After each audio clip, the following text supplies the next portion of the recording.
ក្មេងស្រីនៅស្រុកស្រែជនបទដាច់ស្រយាលម្នាក់កំពុងដើរបេះបន្លែព្រៃលើភ្នំក៏បានឆ្លងពេលវេលាទៅកាន់ទីក្រុងនាពេលអនាគត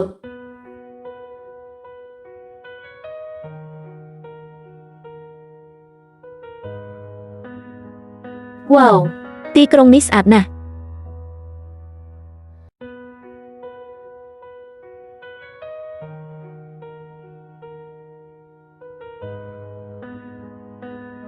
លោកគូសូមស្វាគមន៍ដែលអញ្ជើញមក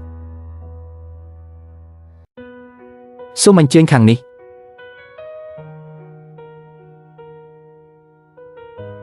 បន្លែទាំងអស់នេះជាបន្លែរារាំងនិងធម្មជាតិដែរទេបាទប្រាកដណាស់បន្លែរបស់ពួកយើងគឺល្អបំផុតនៅក្នុងពិភពលោកសេដ្ឋីចំនួនទាំងអស់នោះបានសរសើរមិនដាច់ពីមាត់នៅបន្លែរបស់យើងពួកគេទាំងអស់សុទ្ធតែជាភ្ញៀវប្រចាំនៅទីនេះ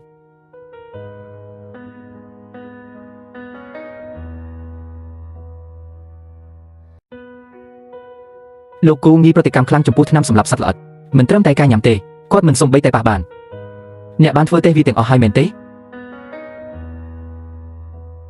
ខ្ញុំអាចធានាបានយើងបានទេទាំងអស់ហើយដល់កម្រិតស្តង់ដារពិភពលោកខ្ពស់បំផុតគ្មានសំណល់អ្វីទាំងអស់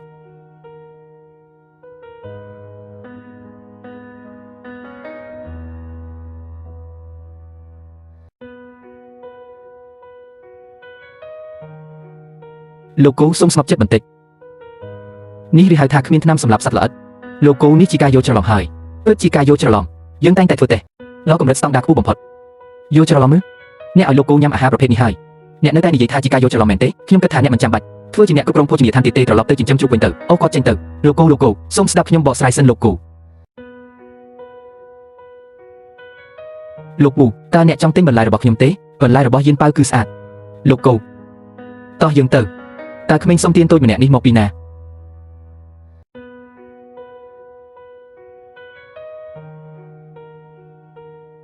ហេលោកគូប្រយ័ត្នចំពោះអាឡែស៊ី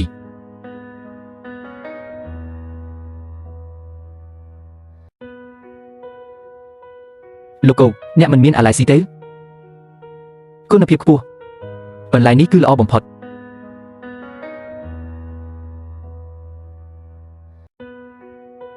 ហេក្មេងតូចតើអ្នកមានប៉ុន្មានខ្ញុំនឹងយកវាទាំងអស់ចម្លែកហេតុអ្វីបានជាបុរសនេះឲ្យក្រដាស់ក្រហមមួយបាច់មកខ្ញុំទេខ្ញុំមិនចង់បានរបស់ទាំងនេះដូច្នេះតើអ្នកចង់បានអ្វីខ្ញុំចង់បានអាហារយានប៉ៅមិនចង់ឲ្យម៉ាក់ឃ្លានតើនៅមានគ្រួសារដែលខ្វះអាហារទៀតឬយកអ្វីដែលអ្នកចង់បានចុះ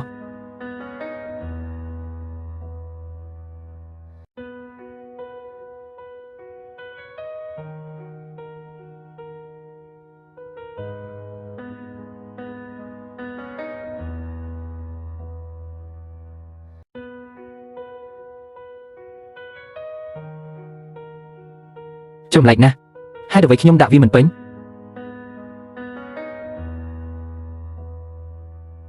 តើបុរសម្នាក់នេះគិតអ្វីមែនទេគាត់ឲ្យខ្ញុំដាក់តតែពេញដោយមិននិយាយអ្វីសោះ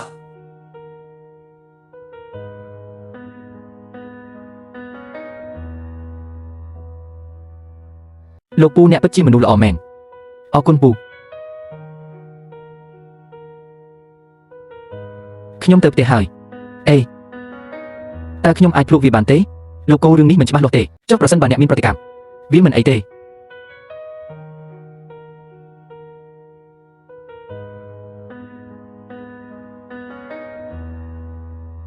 កណ្ដុំឆែបឆ្ងាញ់ណាស់អ្នកណាធ្វើវាម៉ាក់របស់ខ្ញុំតាមម្ដាយរបស់អ្នកណៃណាគ្រាន់តែនាំនាងមកខ្ញុំនឹងបង់ប្រាក់ឲ្យអ្នកតាមដែលអ្នកចង់បានខ្ញុំនឹងឲ្យអាហារឲ្យអ្នកតាមដែលអ្នកត្រូវការបុរសអាក្រក់អ្នកបានញ៉ាំនំប៉ោវរបស់ខ្ញុំហើយក៏ចង់ទៅតាមម្ដាយរបស់ខ្ញុំគ្មានផ្លូវដែលខ្ញុំផ្ដល់ឱកាសឲ្យអ្នកទេ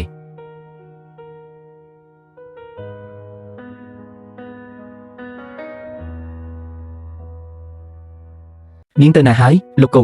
នាងរត់បាត់ហើយគ្មានប្រយោជន៍ទេខ្ញុំមិនខ្វល់ថាអ្នកធ្វើវាដោយរបៀបណាទេនៅក្នុងរយៈពេល3ថ្ងៃខ្ញុំចង់បានព័ត៌មានគ្រប់យ៉ាងពីក្មេងនេះនិងម្ដាយរបស់នាងបាទលោក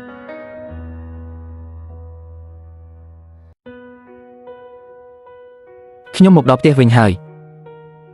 ម៉ាក់តើអ្នកមានអារម្មណ៍ធូរស្រាលទេ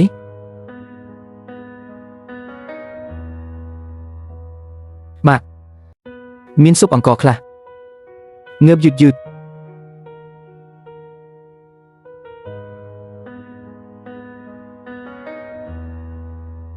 ta nẹ rục khơi nhiên bao tế bà cứ mình rục tranh đặc rùn anh ta núp mình men chỉ đường ảo tế hay được với ban chị nẹ rục khăn xoay rục miếng bớt mọt nẹ tờ ví chi cầm hó rồi bọc nhom ta anh ta được ang nhom ban đến mình núp ở làng lợp nôm làm bấy tới chi rục bẩn lạiประโยค lục mà ai xong cùng thưa bạch nị ấy nhom nâng tờ rục nhiên bao ấy lờ nị nhom nâng tờ đài dịt mà nè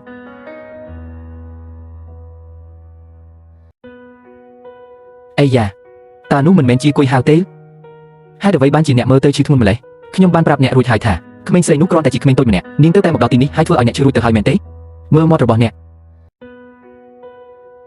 nhom con tại prap vi được nị mơ tha ta nẹ ban thưa ca ban lọ bẩn nè niên ban bắt luôn ở chị chan ngay một hài ít nông prey nẹ na tờ đơn rồi hai chị niên tới ban sát xì ta dương thưa mày tớ ta núp bất chị ai cả lần mẹ nữ mặc nhom một vinh hài diên bào yang mịch hái ta nẹ chưa cần lạnh ná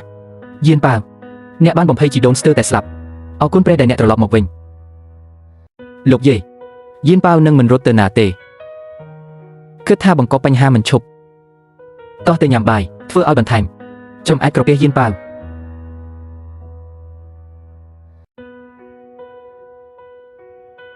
bằng cách bẩn hai mền tế cru sa nẹ tiền mũi mình ai đứa encore bẹt cần đáo chan bàn tề chúc thưa đôi chị nẹ chỉ mà cha đây đồng miên drop sầm bạc tử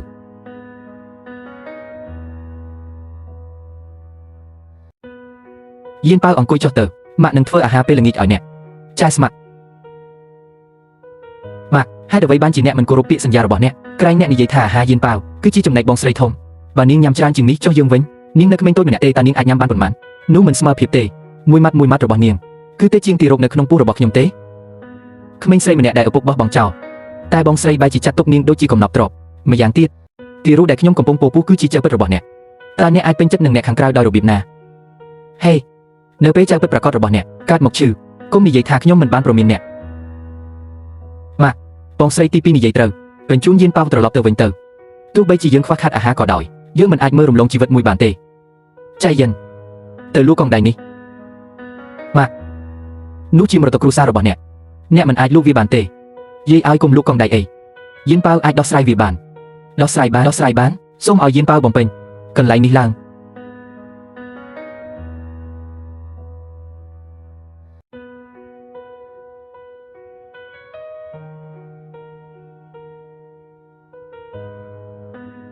អូព្រះជាម្ចាស់អាហារច្រើនណាស់យានប៉ាវតើអ្នកយកបោះទាំងអស់នេះពីណាខ្ញុំបានដោះដូរបន្លែព្រៃជាមួយពូអាក្រក់ម្នាក់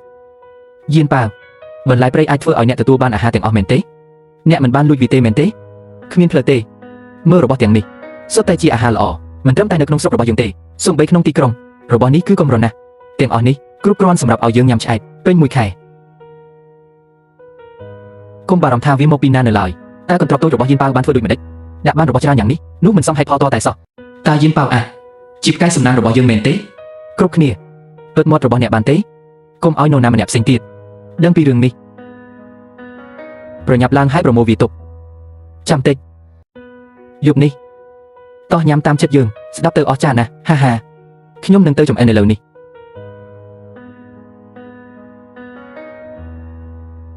ពងជៀនអូនសម្លាញ់បានពងទាំងនេះមកពីណាកូនប្រុសរបស់អ្នករកបានសុទ្ធបាសេប្រៃប្រសិនបើក្មេងនោះនៅតែនៅទីនេះយើងមិនអាចបរិភោគស៊ុបប្រៃទាំងនេះទេអ្នកមិនដែលចង់បញ្ជូននាងចេញទេទោះបីជាអ្នកគួរតែធ្វើដូច្នោះក៏ដោយប្រពន្ធរបស់ខ្ញុំនិយាយត្រូវកូនប្រុសញ៉ាំទៅនេះគឺជាអាហារដ៏ល្អខ្ញុំមិនចង់ញ៉ាំពងទេខ្ញុំចង់ញ៉ាំសាច់អូសំណប់ចិត្តតូចរបស់ខ្ញុំតើអ្នកណាញ៉ាំសាច់ក្នុងសម័យកាលបែបនេះគ្រួសារយាយចាស់ចិននៅក្បែរនោះពួកគេមិនអាចទិញនំប៉ាវនិងបន្លែបានផងមានពងគឺល្អហើយមកញ៉ាំទៅញ៉ាំមកសូមប្រកាសថាអាហារពេលល្ងាចគឺចាប់ផ្ដើមហើយ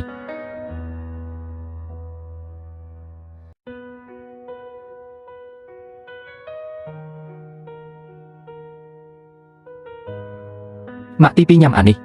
ព្រោះអ្នកមានប្អូនប្រុសតូចម្នាក់នៅក្នុងពោះរបស់អ្នកវាជាលើកដំបូងរបស់ខ្ញុំក្នុងការញ៉ាំផ្លូវមន់ធំបែបនេះញាក់សាច់យានប៉ាវនៅក្នុងគ្រួសាររបស់យើងមិនមែនគ្រាន់តែជាក្មេងម្នាក់នាងគឺជាផ្កាយសំណាងរបស់យើងដូច្នេះតើមនុស្សគ្រប់គ្នាយល់ព្រមឲ្យយានប៉ាវស្នាក់នៅទេឥឡូវនេះយល់ព្រមដូច្នេះខ្ញុំនឹងទៅចៀនបន្លែបៃតងចៀនជាមួយសាច់ជ្រូកប្រៃបន្ថែមមកញ៉ាំទៅម៉ាក់អើយក្លិនអ្វីឈ្ងុយម្លេះអាយ៉ាវាច្បាស់ជាសុទ្ធចៀនហើយឈប់សិននោះមិនមែនជាក្លិនសុទ្ធទេ វាគឺក្លិនសាច់ក្លិននេះវាមកពីផ្ទះយាយចាស់ចិនគ្មានផ្លូវទេគ្រួសារយាយចាស់ចិនក្នុងភូមិនេះមានគ្រាប់ទាំងជាតិតែជាង500ផងពួកគេមិនអាចដូរយកនំប៉័ងពោតបានផងវាច្បាស់ជាសាច់ខ្ញុំចង់ញ៉ាំសាច់តោះទៅឆែកមើលផ្ទះយាយចាស់ចិន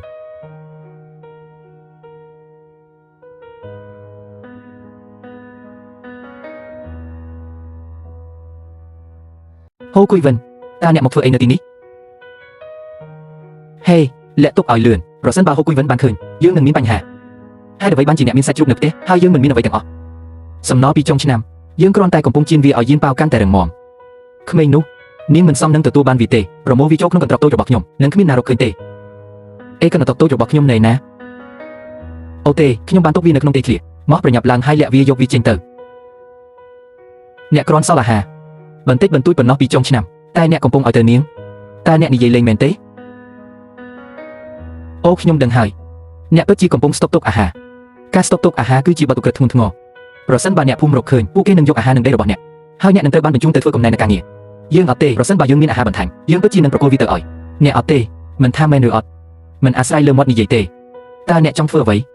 ចេញទៅចេញពីផ្ទះខ្ញុំទៅហេតុអ្វីបានជាអ្នកភ័យខ្លាំងមានអារម្មណ៍ថាមានកំហុសមែនទេចេញអ្នកមិនអាចចូលក្នុងទេលេងម៉ាក់ខ្ញុំ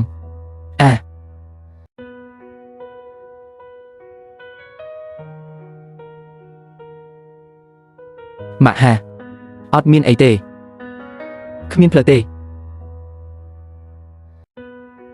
ខ្ញុំទៅតែធំក្លិនសាច់មិនក៏មិនមានអ្វីខ្ញុំបានប្រាប់អ្នកហើយថាគ្មានអ្វីទេគ្រាន់តែចេញពីផ្ទះខ្ញុំទៅអ្នកមិនត្រូវបានស្វាគមន៍នៅទីនេះទេទៅហេតុអ្វីបានជាអ្នកភ័យខ្លាំងប្រហែលអ្នកកំពុងលាក់អ្វីមួយតាមនឹងសកាខុសអ្វីយើងមិនដឹងថាអ្នកកំពុងនិយាយពីអ្វីទេប្រាប់ភ្លាមតើអាហារទៅណាលេងខ្ញុំទៅម៉ាក់ចិន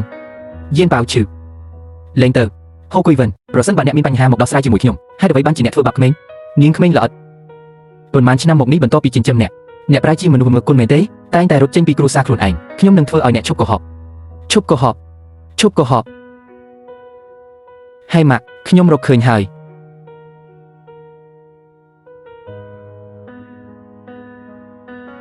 បើនេះមិនមែនជាអាហារទេតើវាជាអ្វីអ្នកទាំងអស់គ្នាពិតជាហ៊ានលាក់អាហារមែនខ្ញុំនឹងធ្វើអ្វីគ្រប់យ៉ាងដើម្បីយកពូវាទៅហើយកុំយកចេញជិះចេញ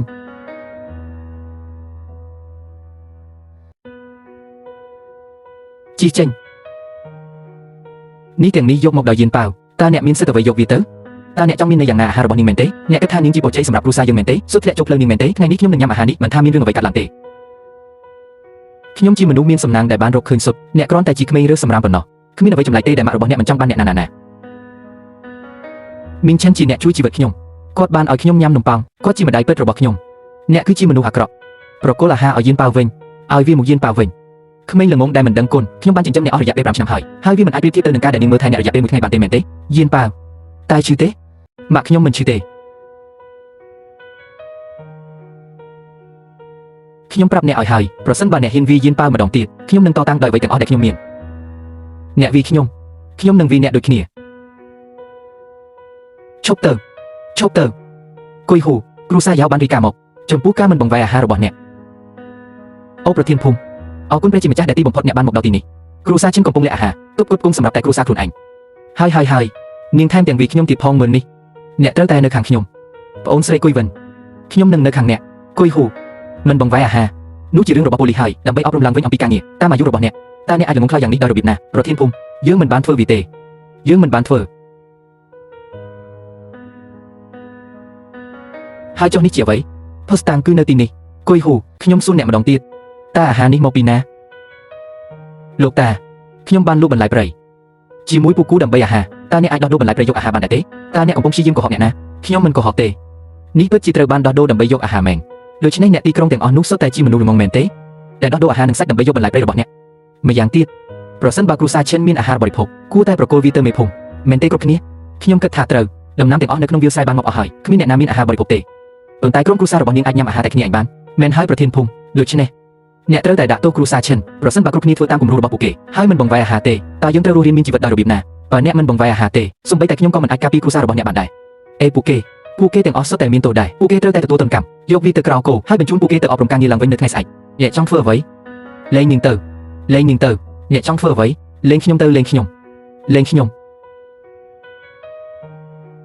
លោកតាមេភូមិខ្ញុំជាអ្នកដែលបានយកអាហារមកបើអ្នកត្រូវចាប់នរណាម្នាក់សូមចាប់ខ្ញុំម៉ាក់នឹងយាយគឺគ្មានកំហុសទេ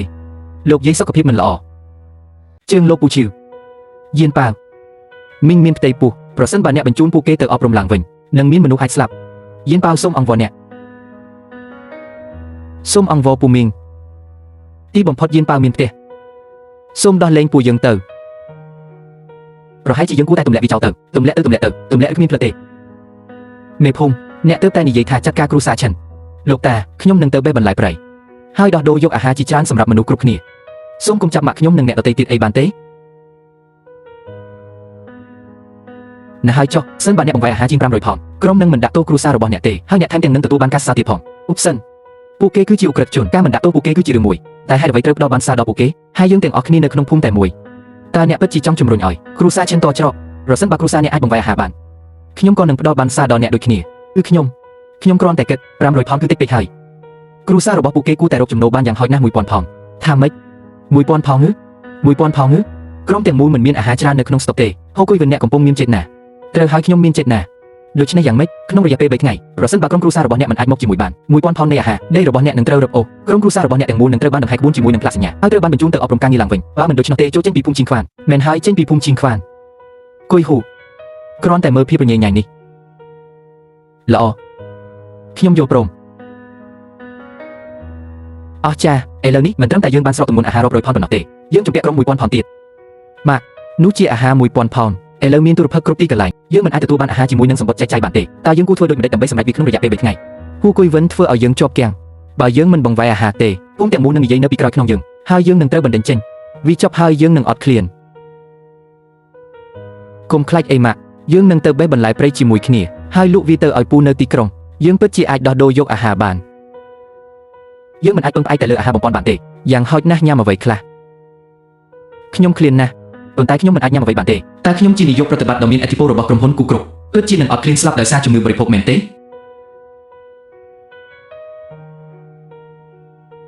វាឆ្ងាញ់ណាស់ខ្ញុំចង់ញ៉ាំរបស់ខ្លះខ្ញុំពិតជាចង់ញ៉ាំណាស់ថាម៉េចខ្ញុំនឹកនាងកូនឲ្យតើអ្នកកំពុងខូចចិត្តឬស្រីអ្នកមានខ្លះអាចស្រឡាញ់មនុស្សមានជំងឺប្រចាំកាយទេបើគ្រាន់តែអ្នកអាចលងស្នេហ៍នឹងនារីស្រស់ស្អាតម្នាក់បានខ្ញុំនឹងសប្បាយចិត្តខ្លាំងណាស់ប្រសិនបើអ្នកភ្ញាក់ពីដំណេកដោយសារពីសុបិនរបស់អ្នកប៉ុន្មានឆ្នាំនេះយើងបានណែនាំអ្នកដល់អ្នកស្នងរត់គ្រប់រូបនៅក្នុងទីក្រុងតើអ្នកចូលចិត្តមួយណាក្នុងចំណោមពួកគេទេកូនប្រុសប្រសិនបើអ្នកចូលចិត្តនរណាម្នាក់គ្រាន់តែនិយាយមកម៉ាក់ទីដៃរបស់ខ្ញុំគឺធម្មតាដូច្នេះយ៉ាងហោចណាស់ញ៉ាំអ្វីខ្លះទៅគ្រួសារគូបានបន្តវេនកូនប្រុសម្នាក់អស់រយៈពេល9ជំនាន់មកហើយប្រសិនបើអ្នកជ្រើសរើសខ្លួនឯងតើយើងគួរធ្វើយ៉ាងណាឆ្លើយទៅដូនតារបស់យើងបៃតងព្រៃនំប៉ាវតើអ្នកបានរកឃើញក្មេងនោះទេលោកគូមិនទាន់ទេតើនំប៉ាវបៃតងព្រៃអ្វីលោកស៊ូមានរឿងអ្វីកើតឡើងគ្មានបានការទៅរកមើលគាត់ឥឡូវនេះបញ្ជូនអ្នកគ្រប់គ្នាចេញស្វែងរកក្នុងទីក្រុងទាំងមូលទោះបីបង្វែរជាងចឹងឲ្យក្រឡាប់ចុះក្រោមគ្រាន់តែត្រូវប្រកាសថាអ្នករកគាត់ឃើញពូឲ្យបន្លែបៃតងស្រស់ៗមើលសិនពូអ្នកណាញ៉ាំបន្លែបៃតងព្រៃសប្តាហ៍ថ្ងៃនេះមីងខ្ញុំទើបតែបេះបន្លែបៃតងទាំងនេះនៅព្រឹកនេះមើលសិនទៅខ្ញុំមិនចង់បានរបស់ទាំងនោះទេទោះបីជាអ្នកឲ្យវាមកខ្ញុំដោយឥតគិតថ្លៃក៏ដោយលើកចុងក្រោយពូនោះពិតជាដូចពួកគេហេតុអ្វីបានជាគ្មាននរណាម្នាក់ចង់បានពួកវាឥឡូវនេះ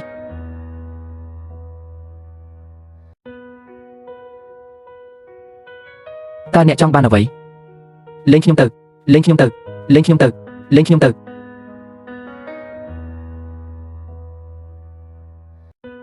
លេងខ្ញុំទៅលេងខ្ញុំទៅលេងខ្ញុំទៅអ្នកប្រុសយើងបានរកឃើញគាត់ហើយហាអូខេលេងខ្ញុំទៅតើអ្នកកំពុងធ្វើអ្វីខ្ញុំគ្មានលុយ1សេនទេលេងខ្ញុំទៅខ្ញុំគ្មានលុយ1សេនទេនំប៉ាវបៃតងព្រៃដែលខ្ញុំសុបិនចង់បានទីបំផុតខ្ញុំរកវាបានហើយនេះជាអាហារដែលម៉ាក់ខ្ញុំបានឲ្យខ្ញុំពូចិត្តអាក្រក់ឲ្យវាមកខ្ញុំវិញ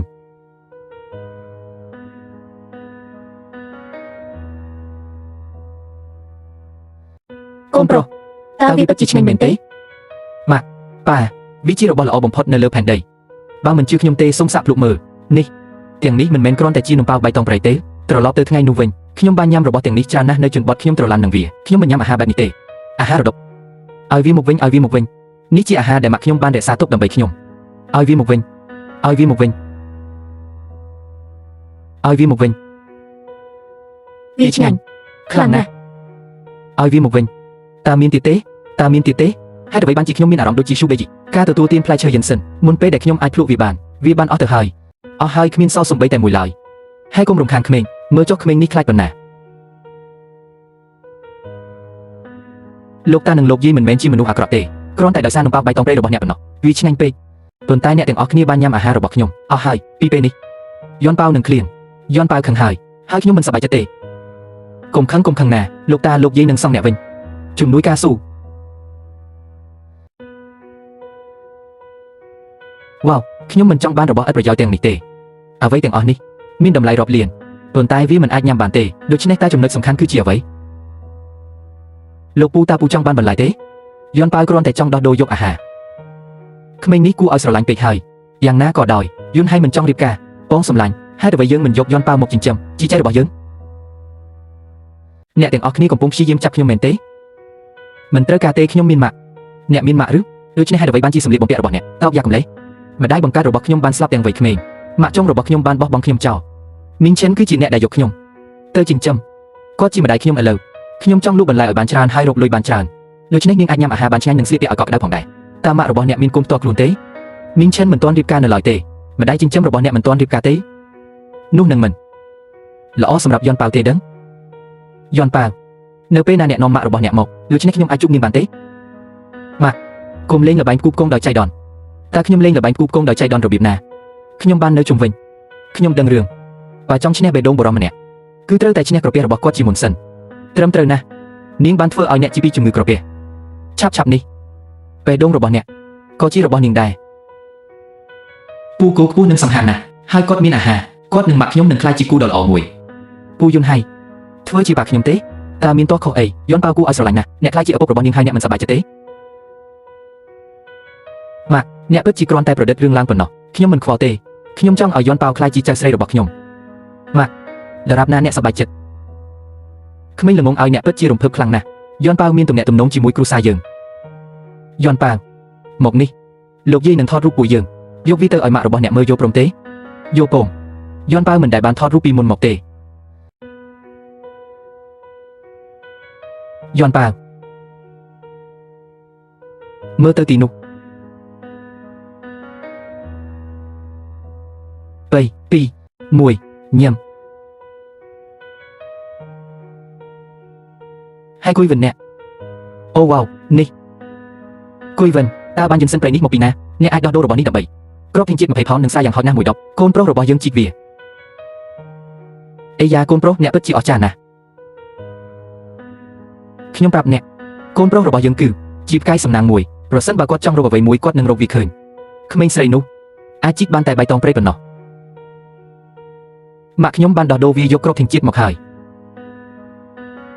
យន់ប៉ាងមកនេះមកម៉ាក់នឹងជួយអ្នកតោះទៅមើល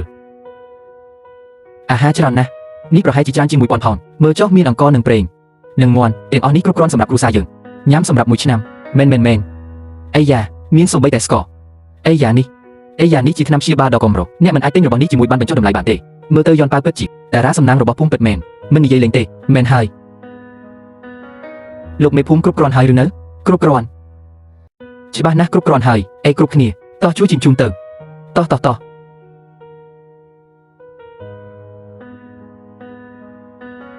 គ្រូសាឈិនបានសំបំណុលស្រូវរបស់ពួកគេអស់ហើយពួកគេថែមទាំងបានប្រគល់គ្រាប់ធានជាតិ1000ផោនទៀតផងខ្ញុំសូមប្រកាសដូចនេះថាគ្រូសាឈិនជាផ្លូវការគឺជាគ្រូសារបស់ភូមិ Clearwater មួយនឹងជាគំរូគ្រូសាផ្គត់ផ្គង់ផលិតគ្រាប់ធានជាតិតែមួយគត់អស្ចារ្យមែនគួយហ៊ូនេះជាវិញ្ញាបនបត្ររង្វាន់របស់អ្នកទទួលវាទៅតោះយើងទេដែលអបអរសាទរពួកគេទាំងអស់គ្នាគ្មានផ្លូវទេយិនសិនព្រៃរបស់យើងស្ទើរតែជួញដូរគ្រាប់ធានជាតិបានពី3ផោនហើយក្មេងនេះលក់ដូរបន្លែព្រៃតើបានគ្រាប់ធានជាតិ1000ផោនមិនបាននាងច្បាស់ជាបានលួចគ្រាប់ធានជាតិនោះអ្នកកំពុងកុហកខ្ញុំពិតជាបានដោះដូរបន្លែព្រៃដើម្បីយកវាមែនបន្ទាប់មកតើអ្នកអាចបញ្ជាក់យ៉ាងដូចម្តេចថាគ្រាប់ធានជាតិនេះមិនមែនអ្នកលួចមកទេហាមិនអាចបង្ហាញភស្តុតាងបានទេមែនទេខ្ញុំនឹងរាយការណ៍ពីអ្នកឥឡូវនេះអ្នកទាំងអស់គ្នានឹងត្រូវជាប់គុកចាំមើលទៅភស្តុតាងឬអូត្រូវហើយខ្ញុំភ្លេចភស្តុតាងដោយរបៀបណាមើលសម្លៀកបំពាក់ពួកគេទាំងនោះល្អជាងទូឯកប្រុសរឿងស្នេហានៅលើភ្នំលូសានទៅទៀត តើគេអាចជា fight ធំម្នាក់បានទេយន់ប៉ាវអ្នកជាបានជួបមនុស្សសំខាន់ម្នាក់លើកនេះមែនក្របធៀងជាតិច្រើនណាស់តើក្មេងស្រីអាយុ5ឆ្នាំដូចជានាងអាចយកមកបានយ៉ាងដូចម្ដេចប្រហែលអាចកំបាំងស្ថិតនៅក្នុងកន្ត្រកនោះហេហ៊ូគួយវិនតើអ្នកជាចៅលួចលុយឬអ្វីហេតុអ្វីបានជាអ្នកមកញញៃនឹងកន្ត្រករបស់យន់ប៉ាវវងវិញហើយតើអ្នកចង់មានន័យយ៉ាងណាថាកន្ត្រករបស់អ្នកនេះជាកន្ត្រករបស់ខ្ញុំហេអ្នកនិយាយថាវាជារបស់អ្នកមែនទេបន្ទាប់មកឲ្យវាទៅសូមមើលថាតើវាឆ្លើយសំណួររបស់អ្នកអត់ឈប់លេងសើចនេះជាកន្ត្រករបស់ខ្ញុំទើបតែប្រើវាហេកន្ត្រករបស់គ្រួសារយើងមានឈ្មោះរបស់យន់ប៉ាវជាប់នៅខាងក្រោមគ្រប់គ្នាមើលវាពិតជាសេដ្ឋាយន់ប៉ាវវាត្រូវបានសរសេរនៅទីនោះតើគួរឲ្យអាណិតប៉ុណ្ណាអ្នកថែមទាំងដាក់ឈ្មោះនៅបាតកន្ត្រកទៀតផងនេះគឺយន់ប៉ាវយកពីផ្ទះយើងពីមុនមកប្រគល់វាមកខ្ញុំវិញគឺគ្រាន់តែជាយុទ្ធធម៌មែនទេអ្នកគ្រាន់តែប្រឌិតរឿងប៉ុណ្ណោះអ្នករាល់គ្នាដឹងថាពេលដែលយន់ប៉ាវមកផ្ទះពួកយើងក្រៅពីសម្លៀកបំពាក់ក្រៀមក្រំទាំងនោះអ្នកមិនបានឲ្យនាងយកមកផងសូម្បីអេតចាយក្រដាសឲ្យមកនេះប្រគល់វាទៅហ៊ូគួយវិនសាកល្បងបញ្ចេញកំហឹងមួយទៀតហើយមើលថាមានអ្វីកើតឡើងអូព្រះជាម្ចាស់ទាំងអស់គ្នាមកមើលគ្រូសាឈិនកំពុងធ្វើបាបមនុស្សហើយប្រធានក្រុមកំពុងលេងចំណាប់អារម្មណ៍លំអៀងទាំងស្រុងកន្ត្រកនេះច្បាស់ជាកម្មសិទ្ធិរបស់យន់ប៉ាវហើយអ្នកមិនត្រឹមតែលួចទេឥឡូវនេះអ្នកក៏កំពុងបង្កឲ្យមានជោគឆាកមួយដែរជារឿងរបស់អ្នកខ្ញុំមិនខ្វល់ទេកន្ត្រកនេះជារបស់គ្រូសាយើងហ៊ូគួយវិនកន្ត្រកនោះជារបស់យន់ប៉ាវទោះបីជាអ្នករមៀលខ្លួននៅលើដីក៏ដោយវានឹងមិនផ្លាស់ប្ដូរអ្វីទាំងអស់អ្នកទាំងអស់គ្នាខ្ញុំសូមនិយាយថាចូលយើងបំបែកវាចោលទៅចុះបំបែកវាចោលបំបែកវាកុំទៅណាមានអារម្មណ៍ល្អណាស់ដែលបានញ៉ាំអាហារឆ្អែតយើងបានសងបំណុលក្របធៀងជាតិរបស់យើងទៅក្រុមហើយប៉ុន្តែតើយើងយ៉ាងម៉េចនៅពេលបន្ទាប់ដោះដូរបន្លែជាមួយពូនៅទីក្រុងនោះគាត់ចូលចិត្តវាខ្លាំងណាស់រដូវប្រមូលផលមិនល្អទេចុងក្រោយនេះមិនថាក្របធៀងជាតិសូម្បីតែចំការបន្លែក៏រៀងស្ងួតដែរតើយើងគួរធ្វើពាណិជ្ជកម្មអ្វីខ្លះលោកយាយកុំបារម្ភខ្ញុំនឹងរកវិធីដោះស្រាយសូមពិនិត្យមើលទំនិញ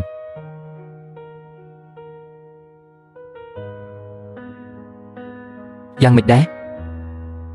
វាល្អខ្លាំងណាស់លើកនេះចង់បានអ្វីវាមិនភ្លៀងធ្លាក់នៅផ្ទះយើងកន្លះខែហើយបន្លែរបស់យើងទាំងអស់កំពុងងាប់ដោយសារគ្រោះរាំងស្ងួតមានយោបល់អ្វីទេនោះគឺស្រួលណាស់ជំនួយការស៊ូផ្ដល់ម៉ាស៊ីនបំទឹកនិងឧបករណ៍ស្រោចស្រពដោយយន់ប៉ាវបាទលោកយានប៉ាវម៉ាក់របស់អ្នកបានឃើញរូបថតពូគូហើយឬនៅគាត់និយាយថាពូគូខ្ពស់ហើយសង្ហានេះប្រែរបស់នេះដើម្បីថតរូបម៉ាក់របស់អ្នកឲ្យពួកយើងមើលតែយកព្រមទេជាមួយវាម៉ាក់នឹងនិយាយនឹងមិនចាំបាច់ព្រួយបារម្ភពីរឿងទឹកទៀតទេតើយើងធ្វើមិនឥឡូវនេះការប្រមូលផលមិនល្អទេសំណាបទាំងអស់នៅក្នុងវារបស់យើងមកអស់ហើយបើយើងមានតែអណ្ដូងមួយប្រហែលជាមានទឹកប៉ុន្តែហ៊ុនក៏គង់អណ្ដូងគឺថ្លៃណាស់យើងមិនអាចមានលទ្ធភាពទេម៉ាក់យើងមានទឹកហើយតែវត្ថុនេះជាអ្វីឈុននេះអ្នកជាសិស្សវិទ្យាល័យអ្នកបានដឹងច្រើនតើនេះជាអ្វីខ្ញុំមិនដែលឃើញវាពីមុនមកទេទាំងអស់គ្នាមើលទៅអូព្រះជាម្ចាស់តាមពិតវាកំពុងធ្វើឲ្យភ្លៀងធ្លាក់នេះពិតជាអស្ចារ្យណាស់ទីបំផុតយើងមានទឹកហើយយានប៉ាវមិនក៏វាអស្ចារ្យម្ល៉េះវាជាប្រព័ន្ធធារាសាស្ត្រដោយស្វ័យប្រវត្តិកម្រិតខ្ពស់បំផុតខ្ញុំបានដោះដូរជាមួយពូគូយកមកឥឡូវនេះការស្រោចទឹកដំណាំនឹងងាយស្រួលខ្លាំងលោកគូពិតជាមានអ្វីមួយមែនគាត់អាចទទួលបានរបស់ថ្លៃបែបនេះក្នុងដៃគាត់មិននិយាយលេងទេសូម្បីតែនៅទីក្រុងក៏មិនមានដែរនៅរឿងបែបនេះយានប៉ាវអ្នកពិតជាអាចតាក់ទងបានយានប៉ាវយើងជំពាក់គុណអ្នកបើមិនដូច្នេះទេគ្រួសាររបស់យើងនឹងខំសម្បកឈើនៅឆ្នាំនេះម៉ាក់មិនក៏សូម្បីតែបន្ទាប់ពីស្រោចទឹកបន្លែនៅតែមើលទៅខ្សោយវាស្រែស្ងួតយូរពេកដីគ្មានសារធាតុចិញ្ចឹមនៅសល់ទេគ្រាន់តែស្រោចទឹកមិនគ្រប់គ្រាន់ទេខ្ញុំឮថាជីអាចជួយដីបានប៉ុន្តែរបស់នោះថ្លៃខ្លាំងណាស់វាត្រូវបាននាំចូលទាំងអស់យើងមិនអាចទិញវាបានទេជីឬ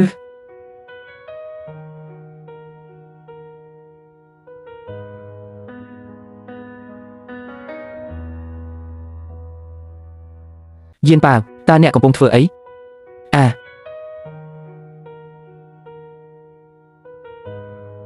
តើនេះជាអ្វីម៉ាក់តើវាគឺជាវាលស្រែរបស់យើងអាចជួយបានហើយឲ្យលឿនឆាប់រយវាឲ្យពេញវាលស្រែយានប៉ាវអ្នកពិតជាផ្កាយសំណាងរបស់យើងមែនប្រញាប់ឡើងដីមានជីជាតិសម្រាប់លូតលាស់ល្អខ្យល់អាកាសបរិសុទ្ធការប្រមូលផលមើលទៅអស្ចារ្យសំណាប់នឹងល្អព្រោះដីមានជីជាតិវាពិតជាឆ្នាំដ៏ល្អប្រសើរអស្ចារ្យមែនទែនទីបំផុតយើងលែងអត់ឃ្លានទៀតហើយត្រូវតើមិនក៏គ្រួសាររបស់អ្នកមានម៉ាស៊ីនសម្រាប់ស្រោចទឹករុក្ខជាតិហើយនឹងជីអុកស៊ីសែនផងដែរខ្ញុំបានដោះដូរបន្លែព្រៃដើម្បីវាហាខ្ញុំជឿថាអ្នកបានដោះដូរបន្លែព្រៃសម្រាប់អាហារប៉ុន្តែឥឡូវនេះអ្នកមានម៉ាស៊ីនផលិតភ្លៀងទៀតតើអ្នកបានបដូរបន្លែព្រៃទៀតមែនទេដើម្បីព្រៃនៃទ្រព្យសម្បត្តិឬអ្វីមួយឥឡូវនេះអ្នកទទួលបានវាប្រកាសជាអ្នកមិនអាចទ្រាំនឹងភាពធុញទ្រាន់បានទេអ្នកប្រហែលជាតាក់ទងប្រធានក្រុមហើយហេធ្វើអ្នកគ្មានភាពខ្មាស់អៀនខ្លាំងណាស់អ្នកកំពុងប្រឌិតរឿងអ្នកគ្រាន់តែនិយាយផ្ដេសផ្ដាសមើលខ្ញុំហែកមាត់របស់អ្នកជាបំណែក ហើយអ្វីបានជាអ្នកប្រើទឹករបស់គ្រួសារខ្ញុំនេះជារបស់ក្រុមទាំងមូលហើយអ្វីខ្ញុំមិនអាចប្រើវាបានខ្ញុំមិនត្រឹមតែយកទឹករបស់អ្នកទេខ្ញុំក៏យកជីរបស់អ្នកដែរតើអ្នកអាចធ្វើបែបនេះដោយបើកចំហបែបនេះរបៀបណាខ្ញុំកំពុងយកវានៅចំពោះមុខអ្នកដូច្នេះយ៉ាងម៉េចចាំមើលអ្នកណាហ៊ានបញ្ឈប់ខ្ញុំនឹងវាអ្នកណាដែលព្យាយាមលេងដៃពីរបស់របររបស់យើងពេលនេះកុំរមានណាស់អ្នកដឹងទេយានប៉ាវប្រគល់វាមក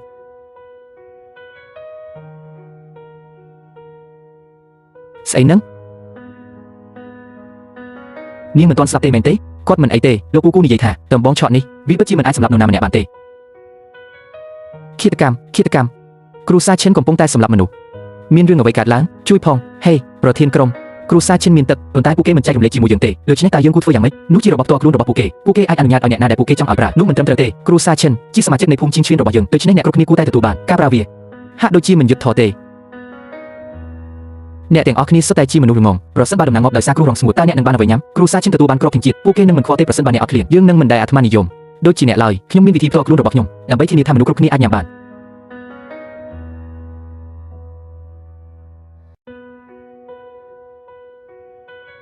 ម៉ាក់ថ្ងៃនេះយើងនឹងបង្ហាញអ្នករាល់គ្នាអំពីអ្វីដែលយើងអាចធ្វើបានស្ដាប់ទៅល្អណាស់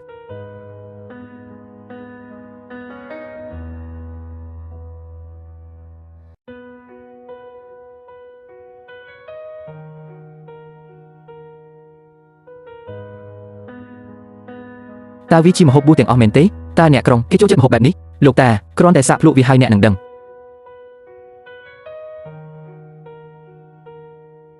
ម្ហូបបន្លែចៀននេះយ៉ាងម៉េចដែរឆ្ងាញ់ណាស់រសជាតិឆ្ងាញ់ជាងសាច់ដំឡូងបំពងចៀនស្រួយទាំងនេះផ្នែកខាងក្រៅវាក្រៀមហើយផ្នែកខាងក្នុងវាទន់ណាស់ខ្ញុំកំពុងប្រាប់អ្នកសូម្បីតែមេចុងភៅនៅតាមភោជនីយដ្ឋានដែលគ្រប់គ្រងដោយរដ្ឋរបស់ទីក្រុងមិនអាចធ្វើឲ្យវាមានរសជាតិឆ្ងាញ់បែបនេះទេមកនេះមកភ្លក់ទៅតោះនេះពិតជាឆ្ងាញ់ណាស់ឥឡូវនេះអ្នកគ្រប់គ្នាជួបខ្ញុំហើយមែនទេបន្លែចំណាយតិចរសជាតិដ៏អស្ចារ្យហើយប្រជាជននៅទីក្រុងចូលចិត្តវាខ្ញុំនឹងលក់វានៅក្នុងទីក្រុងដូច្នេះគ្រប់គ្នាអាចរកលុយបានអស្ចារ្យមែនអ្នកនាងយានប៉ាវសូមរងចាំបន្តិចខ្ញុំនឹងទៅជួបលោកគូភ្លាមហេតុអ្វីបានជាអ្នកនៅទីនេះយានប៉ាវតូចពូគូយានប៉ាវចង់និយាយរឿងចំនួនជាមួយអ្នកតើអាជីវកម្មប្រភេទណា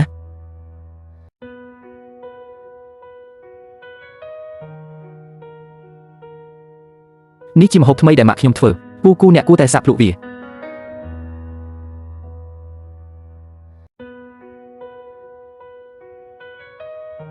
ពូគូខ្ញុំចង់ទិញបន្លែទាំងអស់នៅក្នុងភូមិឲ្យម្ដាយខ្ញុំយកធ្វើម្ហូបហើយលក់វាឲ្យអ្នកមិនអីទេយានប៉ាវ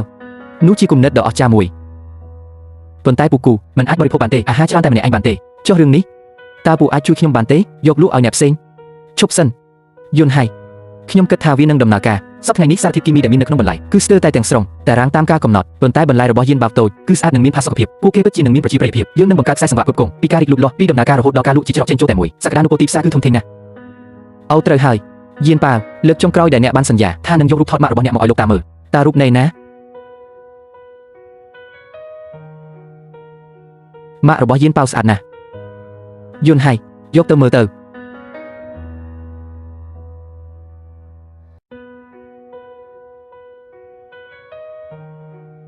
ម៉ាក់ហាឲ្យខ្ញុំថតរូបអ្នកមួយសន្លឹកមកញ៉ាំដូច្នេះតើវាតើយ៉ាងម៉េចដែរបើអាទិត្យក្រោយរៀបចំការតាំងពីពណ៌ម្ហូបអាហារឆ្ងាញ់អ្នកញ៉ាំអាហារល្បីទាំងអស់នឹងនៅទីនោះដរាបណាម៉ាក់របស់អ្នកចេះចម្អិនអាហារអាចធ្វើឲ្យពួកគេចាប់អារម្មណ៍ហើយនឹងទិញបន្លែទាំងនោះពីភូមិរបស់អ្នកអាចផលិតបានល្អណាស់យល់ព្រមម៉ាក់ខ្ញុំមកផ្ទះហើយយានប៉ាវមកវិញហើយតើអ្នកអស់កម្លាំងទេម៉ាក់នឹងធ្វើឲ្យអ្នកនៅស៊ុបស្ករត្នោតមួយចានម៉ាក់ពូគូនិយាយថាមានកម្មវិធីអាហារមួយបង្ហាញនៅសប្តាហ៍ក្រោយអាចបោកគ្រប់គ្នានិងបង្កើតឈ្មោះសម្រាប់ខ្លួនអ្នកបន្លែគ្រប់ភូមិវាអាចលក់បាននៅក្នុងទីក្រុងពិតជាអស្ចារ្យមែនប៉ុន្តែខ្ញុំគ្រាន់តែជាស្ត្រីជនបទម្នាក់ប៉ុណ្ណោះខ្ញុំដឹងតែពីរបៀបធ្វើម្ហូបសាមញ្ញនៅផ្ទះប៉ុណ្ណោះតើខ្ញុំអាចប្រកួតប្រជែងដោយរបៀបណាជាមួយមេចុងភៅនៅទីក្រុងនោះមិនពិតទេម៉ាក់អាហាររបស់អ្នកគឺឆ្ងាញ់បំផុតមនុស្សគ្រប់គ្នាចូលចិត្តវាសូម្បីតែពូគូក៏និយាយថាម្ហូបរបស់អ្នកគឺឆ្ងាញ់បំផុតអ្នកត្រូវតែជឿជាក់លើខ្លួនឯងល្អខ្ញុំនឹងសាកល្បងធ្វើវាអញ្ចឹងម៉ាក់អ្នកនឹងត្រូវចម្អិនម្ហូបផ្ទាល់នៅក្នុងព្រឹត្តិការណ៍នេះដូច្នេះអាហារគឺស្រស់និងឆ្ងាញ់យើងនឹងត្រូវទៅទីក្រុងមែនទេចាអ្នករាល់គ្នាទៅជាមួយគ្នាទីក្រុងគឺធំដូច្នេះសប្បាយណាស់យានប៉ាវក្នុងពិធីតាំងបង្ហាញអាហារឆ្ងាញ់នោះតើយើងអាចចូលបានដោយស្លៀកពាក់បែបនេះឬមិនអីទេខ្ញុំនឹងនាំមនុស្សគ្រប់គ្នាទៅទីក្រុងដើម្បីទិញសម្លៀកបំពាក់ថ្មីម៉ាក់អ្នកស្អាតណាស់ជាមួយនឹងសម្លៀកបំពាក់ថ្មីអ្នកនឹងក្លាយជាចុងភៅដ៏ស្រស់ស្អាតបំផុតនៅទីនោះខ្ញុំសង្ឃឹមថានឹងឃើញអ្នកនៅសប្តាហ៍ក្រោយក្នុងការបង្ហាញអាហារ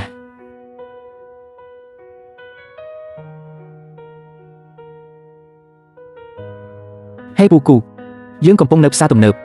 ល្អអ្នកទាំងអស់គ្នាជ្រើសរើសតាមចិត្តចុះពេញចិត្តមួយណាក៏បានដែរខ្ញុំនឹងទៅទីនោះឥឡូវចា៎កន្លែងនេះស្អាតណាស់វាមិនដូចហាងលក់សម្ភារៈទេយានប៉ាវតើយើងត្រូវបានអនុញ្ញាតឲ្យចូលទីនេះដែរឬទេអ្នកដែលចូលទៅសុទ្ធតែមានភាពស្រស់ស្អាតជិះរថយន្តសម្បូរបែបយើងគ្មានលុយទិញអ្វីទេយានប៉ាវប្រហែលជាយើងគួរតែភ្លេចវាម៉ាក់មើលទៅល្អដូចគាត់ដែរហេតុអ្វីយើងមិនអាចចូលទៅបានយើងមិនលួចឬប្លន់អ្នកណាទេយានប៉ាវបើកលុយថ្ងៃនេះដូច្នេះអ្វីដែលអ្នកចង់បានគ្រាន់តែទិញវាហេយានប៉ាវយានប៉ាវហេ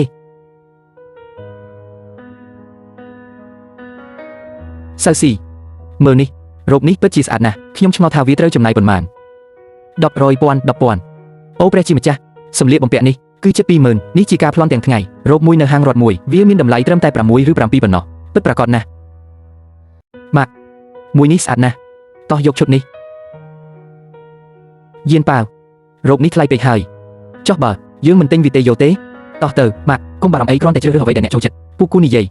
កាត់នេះអាចប្រើប្រាស់បានច្រើនតាមដែលយើងចង់បានកញ្ញាតើអ្នកអាចយកវាឈុតបានទេដូច្នេះម៉ាក់ខ្ញុំអាចសាកល្បងវាបានទេជីយិនសាកល្បងសិនទៅសាកអូវាទៅវាពិតជានឹងមើលទៅអស្ចារ្យណាស់បងស្រីប្រញាប់ឡើងសាកអូវាមើលខ្ញុំនឹងសាកល្បងមើលមកទៅសូមស្វាគមន៍សម្លៀកបំពាក់ដែលខ្ញុំបានរើសទុកតើវាមកដល់ហើយឬនៅយកវាមកខ្ញុំចង់សាកពាក់វាសូមទោសកញ្ញាយ៉ាងនៅសល់តែមួយនៃម៉ូដនោះអតិថិជនម្នាក់កំពុងរវាយឥឡូវនេះប្រហែលអ្នកអាចសាកល្ម៉ូតផ្សេងទៀតជាមុនសិនម៉ាក់អ្នកមើលទៅអស្ចារ្យណាស់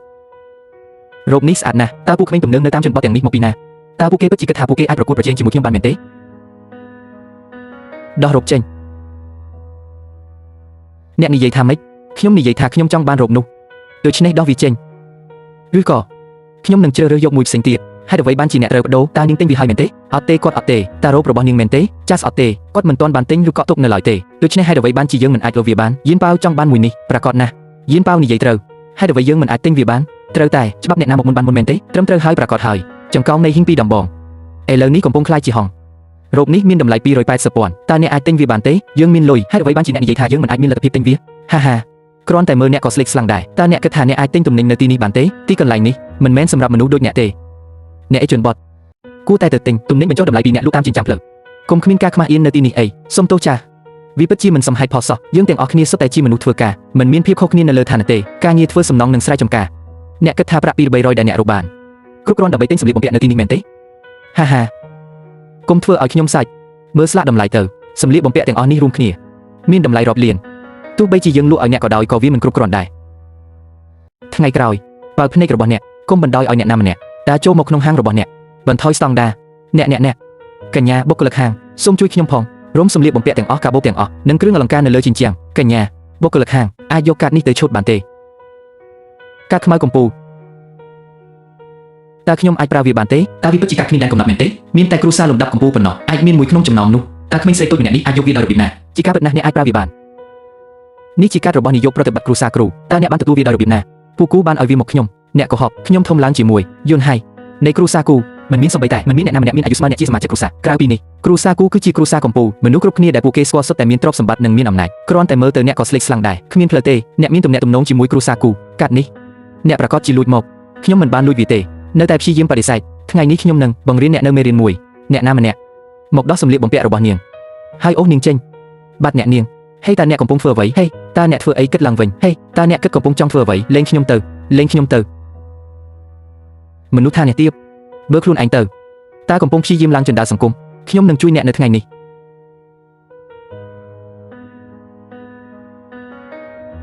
កុំមើលងាយម៉ាក់ខ្ញុំក្មេងប្រៃតូចជិះចេញទៅយានប៉ាវក្មេងប្រៃតូចជិះចេញទៅយានប៉ាវយានប៉ាវអ្នកមិនអីទេពូគូសូមជួយម្ដាយខ្ញុំផងលោកគូបងប្រុសយន់ហៃនារីម្នាក់នេះលួចកាតរបស់អ្នកប្រញាប់ចាប់នាងទៅបងប្រុសយន់ហៃយើងធំឡើងជាមួយគ្នាតែអ្នកវាខ្ញុំព្រោះតែចោលម្នាក់នេះឬខ្ញុំបានឲ្យកាត់ខ្មៅទៅយានប៉ាវខ្ញុំបានអនុញ្ញាតពួកគេជ្រើសរើសសម្លៀកបំពាក់អ្នកគួរតែសង្ឃឹមថាវាមិនអីទេបើមិនចឹងគ្រូសាគូនឹងយ៉ាងត្រូវបានបញ្ចប់ការសហការបងប្រុសយន់ហៃស្ដាប់ខ្ញុំបកស្រាយសិនចេញទៅខ្ញុំមិនខ្វល់ថាអ្នកជានរណាទេឬមានទំនាក់ទំនងអ្វីជាមួយបងប្រុសយន់ហៃបើអ្នកព្យាយាមដណ្ដើមយកបងយន់ហៃពីខ្ញុំនឹងធ្វើឲ្យអ្នកស្ដាយក្រោយ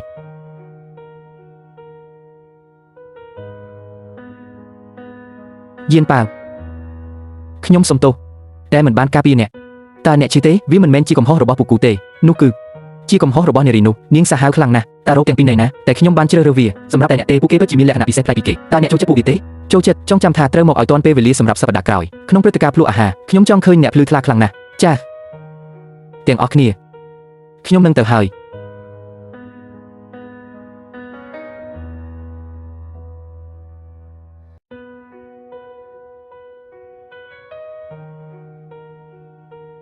នេះថែមទាំងស្អាតជាងរបស់ដែលយើងបានជ្រើសរើសទៅទៀតសាអូវីតម៉ាក់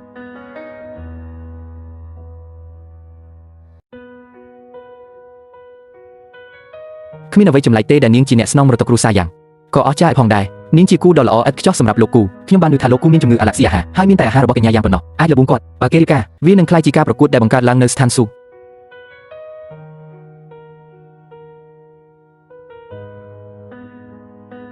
បងប្រុសយុនហៃខ្ញុំនៅទីនេះបងប្រុសថ្ងៃនេះខ្ញុំបានអញ្ជើញចុងភៅកម្ពុជានៅក្នុងទីក្រុងកូលូទាំងមូលធានាថាអ្នកនឹងចូលចិត្តវាប្រកាសជានឹងដោះស្រាយបញ្ហាចំណង់អាហាររបស់អ្នកបាន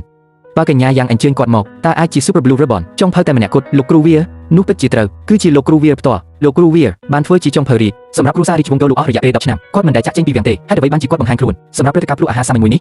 បើមានអ្នកផ្សេងអញ្ជើញមកលោកគ្រូវាប្រហែលជាមិនមកទេប៉ុន្តែប្រសិនបើវាជាកញ្ញាយ៉ាងគាត់ប្រកាសជានឹងបង្ហាញខ្លួនដោយសារតែកញ្ញាយ៉ាងមានអត្តសញ្ញាណគឺជាកូនសិស្សចុងក្រោយរបស់លោកគ្រូវាមិនឆ្ងល់ទេយើងមានសំណាងក្នុងការភ្លក់រសជាតិម្ហូបរបស់លោកគ្រូវានៅថ្ងៃនេះទាំងអស់គ្នាគួរតែអរគុណដល់កញ្ញាយ៉ាងកញ្ញាយ៉ាងគឺពិតជាអ្នកស្នងមរតកលេខ1នៅជែងជិងលោកប្រធានគូអ្នកពិតជាសំណាងណាស់បងប្រុសយុនហៃកុំប្រកាន់ខ្ញុំនឹងសូមឲ្យគ្រូរបស់ខ្ញុំស្នាក់នៅនឹងធ្វើជាចុងភៅផ្ទាល់ខ្លួនរបស់អ្នកខ្ញុំមិនត្រូវការទេខ្ញុំមានមួយរួចហើយអ្នកណាកុំប្រាប់ខ្ញុំថានោះជាក្មេងកំព្រាជនបទនោះបងប្រុសយុនហៃយើងជាគូស្នេហ៍តាំងពីកុមារភាពមកម្លេះគ្រួសារយើងក៏ជិតស្និទ្ធដែរយើងត្រូវបានគេសន្មតថាជាគូនឹងគ្នាខ្ញុំជាមនុស្សស័ក្តិសមបំផុតនឹងអ្នកចេញទៅ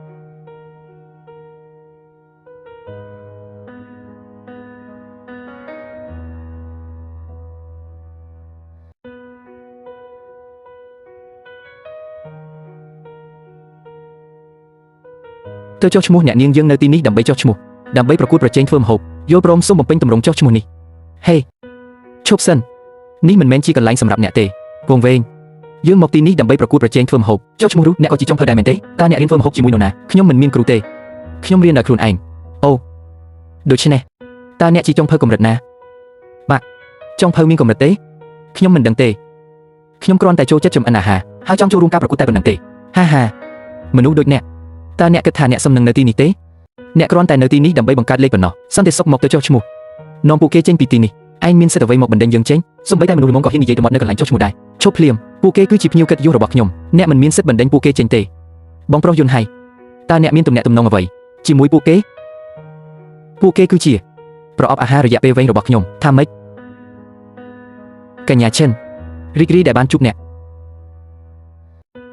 លោកគូសូមអរគុណសម្រាប់ការតែងតែមើលថែយានប៉ាវពូគូនិងម៉ាក់ជាគូស្នេហ៍ដ៏អស្ចារ្យមួយគូសូមអញ្ជើញ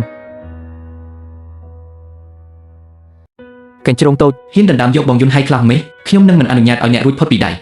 អ្នកទាំងអស់គ្នាមកនេះ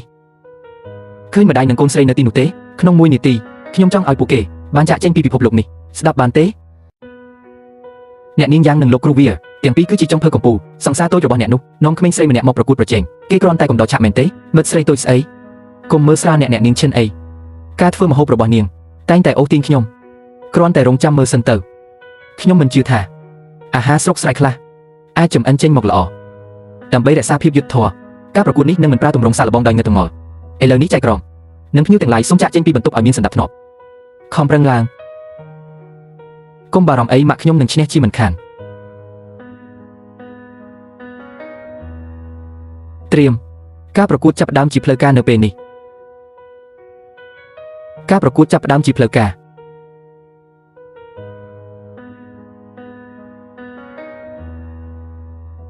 វ៉ាវលោកគ្រូវាពិតជាស័ក្តិសមជាចុងភៅលេខ1គ្រាន់តែមើលមុខម្ហូបទាំងនេះក៏ឃ្លានដែរអ្នកមិនអាចទិញអាហារបែបនេះបានទេតើនេះជាអ្វីទាំងនេះមិនមែនគ្រាន់តែជាបន្លែបៃតងព្រៃទេអូយថែមទាំងមានធូលីដីនៅលើពួកវាទៀតផងតើអ្នកណាហ៊ានញ៉ាំអាហារនេះតើអ្នកមានឆន្ទៈយ៉ាងណាក្នុងការធ្វើរឿងបែបនេះ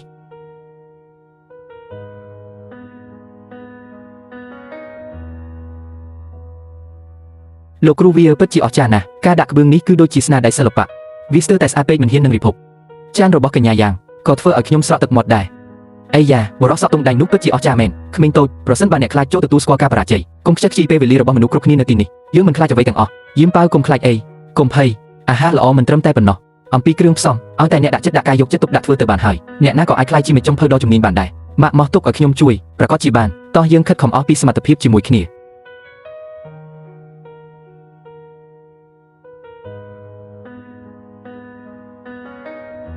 អាយ៉ាវាមានក្លិនឈ្ងុយ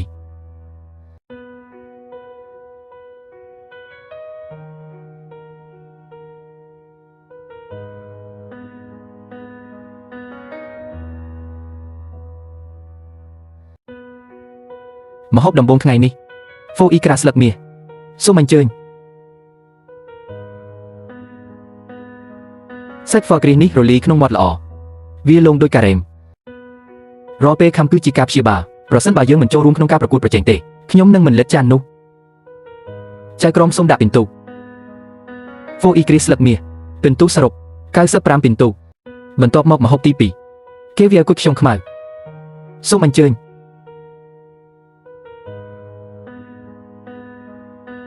គេវានេះគឺស្រស់មិនគួរឲ្យជឿភាពរលោងនៃនំប៉័ងផ្គូផ្គងយ៉ាងល្អឥតខ្ចោះជាមួយវាគុជនីមួយកំពុងពោពេញដោយរសជាតិនៃមហាសមុទ្រ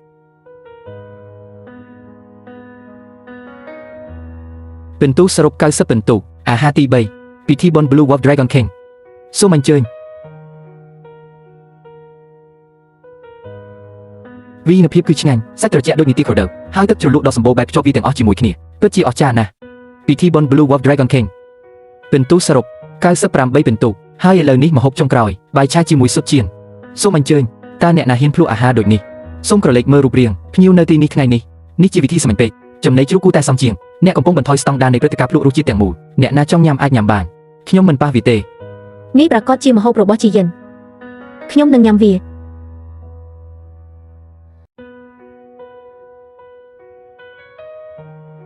គ្រាន់តែដាក់ចូលមាត់ភ្លាមគួរឲ្យខ្ពើមមែនទេពិតជាអស្ចារ្យមែនតើវាអាចទៅរស់យ៉ាងម៉េចវាមើលទៅដូចជាគ្រឿងផ្សំធម្មតា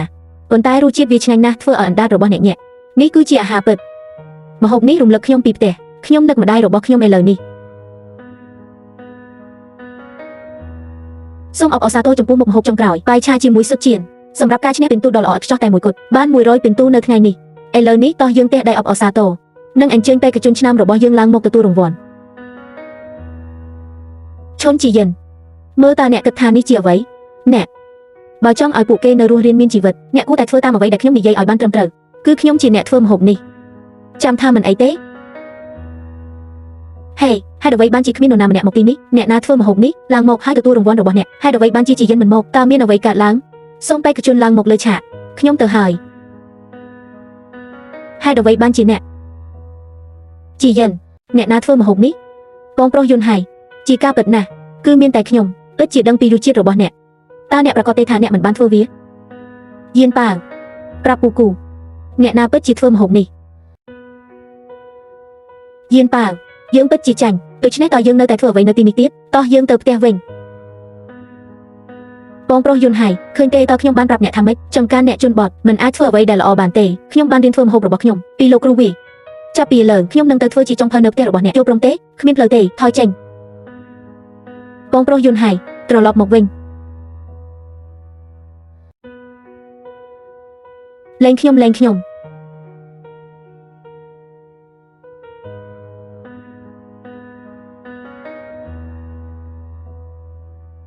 តើវាអាចជាដូចដែលខ្ញុំស្មានទុកច្រើនពីអ្នកទាំងអស់គ្នាលែងខ្ញុំយៀនប៉ាវម៉ាក់លែងម៉ាក់ខ្ញុំឥឡូវមនុស្សសម្រែចាប់ពីពេលនេះទៅចូលនៅឲ្យឆ្ងាយពីបងយុនហៃប្រសិនបើខ្ញុំជួបអ្នកម្ដងទៀតវានឹងមិនគ្រាន់តែជាការចាប់ជំរិតនៅពេលក្រោយទេខ្ញុំនឹងមិនធ្វើវាម្ដងទៀតទេខ្ញុំសន្យាថាយើងនឹងមិនត្រឡប់ទៅចិត្តប្រធានគូម្ដងទៀតទេខ្ញុំសូមអង្វរអ្នកសូមដល់លែងម៉ាក់ខ្ញុំនិងអ្នកដទៃទៀតទៅយ៉ាងហោចណាស់អ្នកដឹងថាអ្វីដែលល្អសម្រាប់អ្នកខ្ញុំព្រមមានអ្នកទុករឿងនេះជាការសម្ងាត់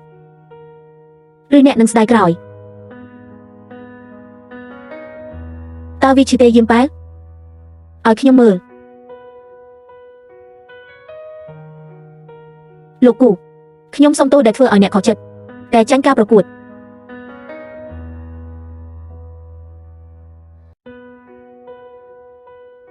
អ្នកធ្វើបានល្អណាស់ អ្នកនឹងធ្វើបានល្អជាងនេះទៅទៀតនៅពេលក្រោយខ្ញុំមិនត្រឡប់មកវិញទៀតទេតែហេតុអ្វីបើមិនចង់និយាយពីវាទេដូច្នេះខ្ញុំមិនសួរទៀតទេយើងចាញ់ការប្រកួតតើពូនឹងឈប់វិនិយោគជាមួយពួកយើងទៀតមែនទេការវិនិយោគនៅដដែលខ្ញុំជឿជាក់លើរសជាតិផ្ទាល់ខ្លួនរបស់ខ្ញុំទោះអ្នកមានប៉ុន្មានក៏ដោយខ្ញុំនឹងយកវាទាំងអស់ថាម៉េចយៀនប៉ាវជីយិនគ្រប់គ្នាត្រឡប់មកវិញហើយយៀនប៉ាវនឹងជីយិនមកវិញហើយមកយ៉ាងម៉េចហើយយៀនប៉ាវតើអ្នកក្រុងចង់បានអាហាររបស់យើងទេឃើញទេខ្ញុំបានប្រាប់អ្នកហើយថាអ្នកទីក្រុងបានបរិភោគរបស់ល្អគ្រប់ប្រភេទហើយផលអ្វីដែលពួកគេចូលចិត្តបន្លែរបស់យើងដែលជាបន្លែធម្មតាមិនអីទេយៀនប៉ាវបន្លែទាំងនោះមិនមានតម្លៃច្រើនទេវាមិនមែនជាបញ្ហាធំដុំទេប្រសិនបើយើងមិនអាចលក់វាបានហ៊ីយ៉ាតើអ្នកមិនបានសន្យាពីមុនទេថាអ្នកអាចលក់បន្លែទាំងនោះទៅឲ្យអ្នកក្រុងបានឃើញហើយឥឡូវនេះការអួតអាងរបស់អ្នកបានតាមទាន់អ្នកហើយមែនទេមនុស្សអួតអ្នកណាថាយើងមិនអាចលក់បន្លែរបស់យើងបានពេលនេះខ្ញុំកំពុងដកដង្ហើមធំដោយសារតែយើងទទួលបានការបញ្ជាទិញច្រើនពេកយើងមិនអាចគ្រប់គ្រងតាមតម្រូវការមើលទៅតើជាអ្វីយៀនប៉ាវអ្នកអស្ចារ្យណាស់អ្នកអស្ចារ្យណាស់យៀនប៉ាវប្រាកដណាស់ដរាបណាអ្នកជឿយៀនប៉ាវយើងនឹងបានញ៉ាំរបស់ល្អៗគ្រួសារអ្នកមានសំណាងអ្នកមានទឹកដីនិងសាច់សម្រាប់ចិញ្ចឹមជីវិតហើយចុះពួកយើងនៅតែត្រូវឈូសឆាយដីថ្មីក្រុមទាំងមូលយើងមិនមានកូនឈ្មោះសំបីតែមួយក្បាលផងតើយើងត្រូវធ្វើអ្វីបន្ទាប់មកជីកវាឡើងជាមួយចបកាប់ឬនោះជាការពិតប្រសិនបើមានតែយើងអាចខ្ចីបានគោមួយក្បាលនោះនឹងអស្ចារ្យណាស់វាអាចជួររស់បាន2ហិកតាក្នុងមួយថ្ងៃគោមានតម្លៃណាស់ដូចជាកំណប់តើអ្នកណាសុខចិត្តឲ្យយើងខ្ចីមួយចុះបើមុនពេលដែលយើងបញ្ចប់ការឈូសឆាយដីយើងអស់កម្លាំងហើយ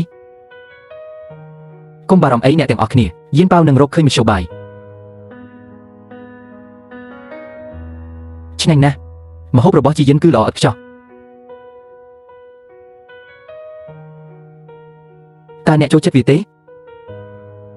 េឆ្ងាញ់ណាស់ជីយិនបានធ្វើទាំងអស់នេះឲ្យខ្ញុំតើអ្នកចូលចិត្តវាទេប៉ាត់ពិតណាស់ខ្ញុំអាចញ៉ាំវារាល់ថ្ងៃហើយមិនដែលធុញទ្រាន់នឹងវាឡើយវាឆ្ងាញ់ណាស់អ្នកណាសួរអ្នកអំពីអាហារពួកយើងកំពុងសួរពីមនុស្សដែលអ្នកបានជួបតើអ្នកមានន័យយ៉ាងម៉េចយន់ហើយជីយ៉ានគឺជាក្មេងស្រីដ៏អស្ចារ្យម្នាក់នាងអាចគ្រប់គ្រងទាំងបន្ទប់ប្រជុំនិងផ្ទះបាយបានហើយនាងក៏ស្រស់ស្អាតដែរមិនតិចជាងតារាល្បីៗទាំងនោះទេហើយយៀនប៉ាវគឺគួរឲ្យស្រឡាញ់បំផុតទាំងអស់នេះគឺអរគុណចំពោះការចិញ្ចឹមបីបាច់ថែរក្សាដ៏អស្ចារ្យរបស់ជីយិនប្រសិនបើអ្នកទាំងពីរមានកូនរបស់អ្នកផ្ទាល់ជីយិនប្រកាសជាខ្លាចជាម្ដាយដ៏អស្ចារ្យម្នាក់ជីយិនគឺពិតជាឥតខ្ចោះនៃស្ត្រីរបស់គ្រួសារគូប៉ាម៉ាក់យើងទើបតែជួបគ្នាតោះយើងនិយាយគ្នាពេលក្រោយលោកគូយៀនប៉ាវមកដល់ហើយប៉ាម៉ាក់ខ្ញុំនឹងទៅយកយៀនប៉ាវពូគូខ្ញុំថប់បារម្ភណាស់អូយយៀនប៉ាវតូចអ្វីនាំអ្នកមកទីនេះពូគូខ្ញុំយៀនប៉ាវត្រូវការជំនួយពីអ្នកជាមួយរឿងតូចតាចមួយជាការពិតណាស់វាមិនមែនឥតគិតថ្លៃទេពូគូតើអ្នកចង់បានមួយណាពូគូមិនមែនជាមនុស្សប្រភេទនោះទេទោះបីជាអ្នកមិនបានផ្ដល់របស់ទាំងនេះដល់ខ្ញុំក៏ដោយខ្ញុំនៅតែជួយអ្នកពូមានចិត្តល្អណាស់ដោយសារអ្នកបានយកវាមករួចហើយខ្ញុំមិនអាចបដិសេធបានទេដូច្នេះសូមទទួលយកវាមិនមែនជារបស់ទាំងនេះទេប៉ាយៀនប៉ាវមកដល់ហើយយើងខានជួបគ្នាពី3ថ្ងៃហើយលោកយាយណែណាក្មេងតូចយាយទៅរករបស់ឆ្ងាញ់ឲ្យអ្នកមកនេះឲ្យលោកតាអបអ្នកយៀនប៉ាវមានអ្វីឲ្យលោកតាជួយទេប្រាប់លោកតាប្រកាសជានឹងជួយអ្នកប៉ុន្តែមានរឿងច្រើនណាស់ដែលត្រូវធ្វើនៅផ្ទះយើងមិនមានគោគ្រប់គ្រាន់នៅទីនោះទេយើងចង់អភិវឌ្ឍសត្វពាហនៈរបស់យើងគោដែលមកដល់វាលស្រែមកយើងមិនមានទឹកគ្រប់គ្រាន់តើអ្នករាល់គ្នាអាចគិតពីដំណោះស្រាយបានទេឥឡូវនេះវិស័យកសិកម្មត្រូវបានប្រើប្រាស់ដោយយន្តកម្មទាំងអស់ការស្វែងរកគោពិតជាពិបាកណាស់អូត្រូវហើយប៉ាខ្ញុំចាំថាប៉ាជាម្ចាស់ក្រុមហ៊ុនកសិកម្មមួយត្រូវហើយមានវិធីមួយវ៉ាវពូគូតើទាំងនេះពិតជាអាចជួររស់វាលស្រែបានមែនទេពិតណាស់ពូវាអាចធ្វើបានប្រធានក្រុមយើងបន្ថែមបន្តិចទៀតទៅប្រសិនបើយើងសម្អាតវាមួយទៀតយើងអាចដាំបន្លែបានកាន់តែច្រើនហើយប្រធានក្រុមបានអ្នកសួរខ្ញុំថាតោះសម្រាប់បន្តិចខ្ញុំពិតជាមិនអាចធ្វើបែបនេះបានទៀតទេតើអ្នកពិតជាគិតថាយៀនប៉ាវនឹងធ្វើឲ្យអ្នកទាំងអស់គ្នាខ្លាចជាអ្នកមានមែនទេយៀនប៉ាវនិងគ្រួសាររបស់នាងគ្រាន់តែប្រើប្រាស់អ្នកដើម្បីការងារឥតគិតថ្លៃគ្រួសារយៀនប៉ាវពួកគេកំពុងរកលុយបានច្រើនអ្នកទាំងអស់គ្នាកំពុងធ្វើការរហូតដល់ស្លាប់តែមិនទទួលបានប្រាក់កម្រៃសម្រាប់ការខិតខំប្រឹងប្រែងរបស់អ្នកទេអ្នកកំពុងតែជួយពួកគេរកលុយរបស់ពួកគេពិតជាល្ងងខ្លាំងណាស់ល្ងងណាស់ខ្ញុំគិតថាគាត់និយាយត្រូវយើងមិនអាចឲ្យមនុស្សគ្រប់គ្នាធ្វើការរហូតដល់ស្លាប់ដើម្បីលុយដែលយើងមិនទាន់ទទួលបាននៅឡើយទេត្រូវហើយយើងជាមនុស្សមិនមែនគោទេគោត្រូវការសម្រាប់ហេតុអ្វីយើងមិនគួរសម្រាប់គ្រួសាររបស់យៀនប៉ាវមិនស្រោចទឹកឬដាំដុះដីទេពួកគេរស់នៅដោយស្រួលប៉ុន្តែយើងមានការងារជាច្រើនដែលត្រូវធ្វើយើងមិនដូចគ្រួសាររបស់ពួកគេដែលគ្មានអ្វីធ្វើទេហេតុអ្វីយើងគួរធ្វើឥឡូវនេះគ្រួសាររបស់យៀនប៉ាវកំពុងរកលុយបានពួកគេប្រកាសជាមានរបស់ល្អជាច្រើនប្រសិនបើយើងទៅចែករបស់របស់ពួកគេមនុស្សគ្រប់គ្នានឹងទទួលបានចំណែកតោះទៅមើលឈិនហែមានរឿងអាក្រក់កើតឡើងហើយយៀនប៉ាវមានរឿងអ្វីកើតឡើងចំពោះយៀនប៉ាវប្រាប់ខ្ញុំឲ្យលឿនយៀនប៉ាវបានបើកឡានមកជួបរឿងដ៏គួរឲ្យខ្លាចមួយប្អូនស្រីតូចយើងត្រឡប់មកវិញហើយ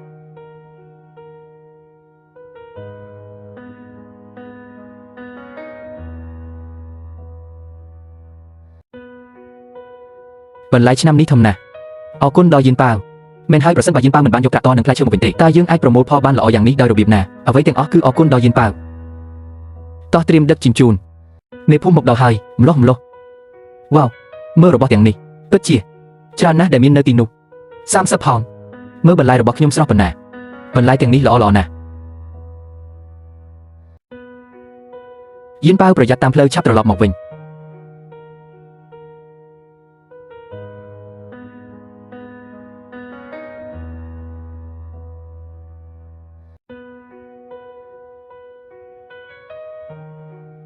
យានប៉ាវយើងទាំងអស់គ្នាបានមកដល់ហើយតើទំនិញរួចរាល់ហើយឬនៅមែនហើយយានប៉ាវយើងបានរងចាំទំនិញរបស់អ្នកយ៉ាងអន្ទះសាខ្ញុំរងចាំមិនសម្រាប់ទេពួកយើងក៏ចឹងដែរចាស់អ្នកទាំងអស់គ្នាថយក្រោយបន្តិចកុំបំភ័យយានប៉ាវទំនិញរួចរាល់ហើយអ្នកអាចទៅយកវាបានអស្ចារ្យណាស់យានប៉ាវការដឹកជញ្ជូននេះមានតម្លៃប៉ុន្មានខ្ញុំនឹងផ្ទេរប្រាក់ទៅអ្នកខ្ញុំមិនយកលុយរបស់អ្នកទេអ្នកមិនយកលុយទេនោះមិនអាចទៅរួចយានប៉ាវនោះមិនអាចទៅរួចយើងមិនអាចយកទំនិញរបស់អ្នកដោយឥតគិតថ្លៃបានទេអ្នកគួរតែផ្ដល់ប្រាក់ទៅពូគូបានវិនិយោគលើជីនិងគ្រឿងចក្ររបស់យើងនឹងសងពូគូជាមួយនឹងតម្លៃនៃផលិតផលសកម្មរបស់យើងតើអ្នកបានរៀនរឿងទាំងអស់នេះពីណា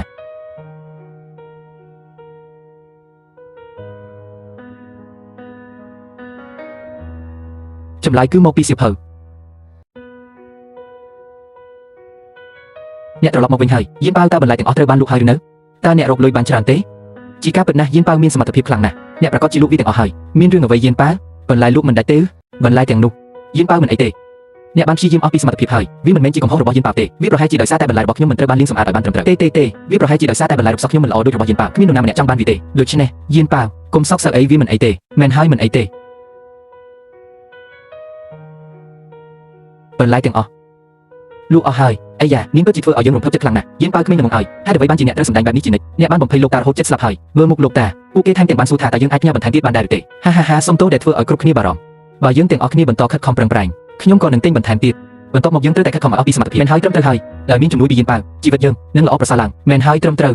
យានប៉ាវនាឡិកាអេឡិចត្រូនិកនិងម៉ាស៊ីនគិតលេខដែលអ្នកបានយកមកឲ្យកំពូលកាលពីលើកមុនពួកវាល្អណាស់ថ្នាក់ដឹកនាំក្រុមបានសរសើរវាយ៉ាងខ្លាំងហើយចង់មកលេងផ្ទះរបស់អ្នកយកព្រមទេ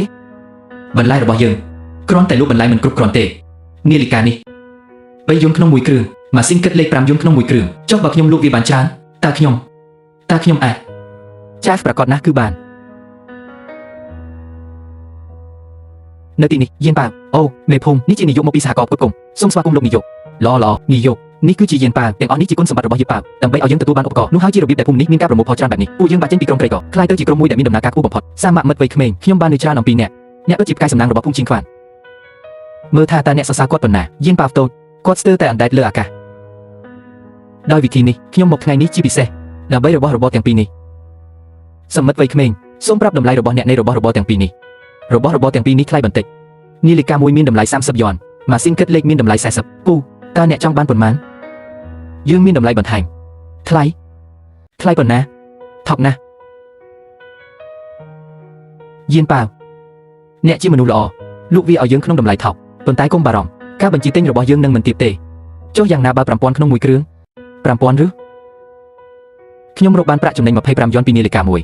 35យន់ពីម៉ាស៊ីនគិតលេខ1តើ10000ខ្ញុំនឹងរកបានប្រាក់ចំណេញបានប៉ុន្មានយានប៉ាវជាអ្នកមានយានប៉ាវពិតជាមានណាស់សូមអបអរសាទរអរគុណយកវាចូលទៅខាងក្នុងយឺតយានប៉ាវសូមអបអរសាទរចំពោះពិធីឡើងផ្ទះថ្មីរបស់អ្នកកំពុងលេងសាច់មែនទេវាគ្រាន់តែជាការជួបជុំផ្ទះចាស់មួយសមត្ថមិត្តចិនមែនទេមែនហើយអ្នកបានធ្វើការកណេឲ្យសម្រាប់នាឡិកានិងម៉ាស៊ីនគិតលេខក្នុងរយៈពេលប្រហែលខែកន្លងមកនេះមែនទេមែនហើយសមត្ថមិត្តចិនអ្នកបានធ្វើការល្អណាស់តើអ្នកចាប់អារម្មណ៍ធ្វើការជាកណេឲ្យកនៅក្នុងទីក្រុងទេតើវាអាចទៅរួចទេពិតណាស់អរគុណបងស្រីច្បងអរគុណយានប៉ាវខ្ញុំពិតជានឹងស្រឡាញ់ការងារដែលរកបានដោយលំបាកនេះហេតុអ្វីមិនធ្វើដូច្នេះចំពោះគ្រួសារខ្ញុំងាយយកចាប់ពីពេលនេះទៅខ្ញុំប្រកល់ប្អូនប្រុសរបស់ខ្ញុំទៅឲ្យអ្នក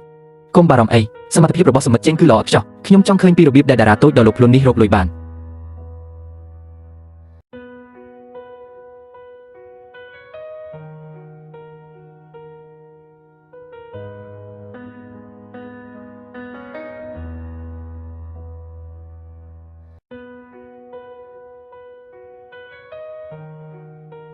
តើក្មេងចង្រៃតូចនោះកំពុងធ្វើអ្វីមានអ្វីចម្លែកទេដែលគាត់អាចទទួលបានរបស់ដែលអ្នកអតីមិនអាចធ្វើបានហើយលួចរបស់ដែលអ្នកអតីមិនចង់បានខ្ញុំយល់ហើយពូគូតើអ្នកបានញ៉ាំអាហារឆ្ងាញ់ទេពិតណាស់តើម្ដាយរបស់អ្នកចម្អិនអ្វីនៅថ្ងៃនេះតាថ្ងៃនេះវាជាសាច់ជ្រូកចៀនជាមួយទេអរគុណយានប៉ាវ អីយ៉ា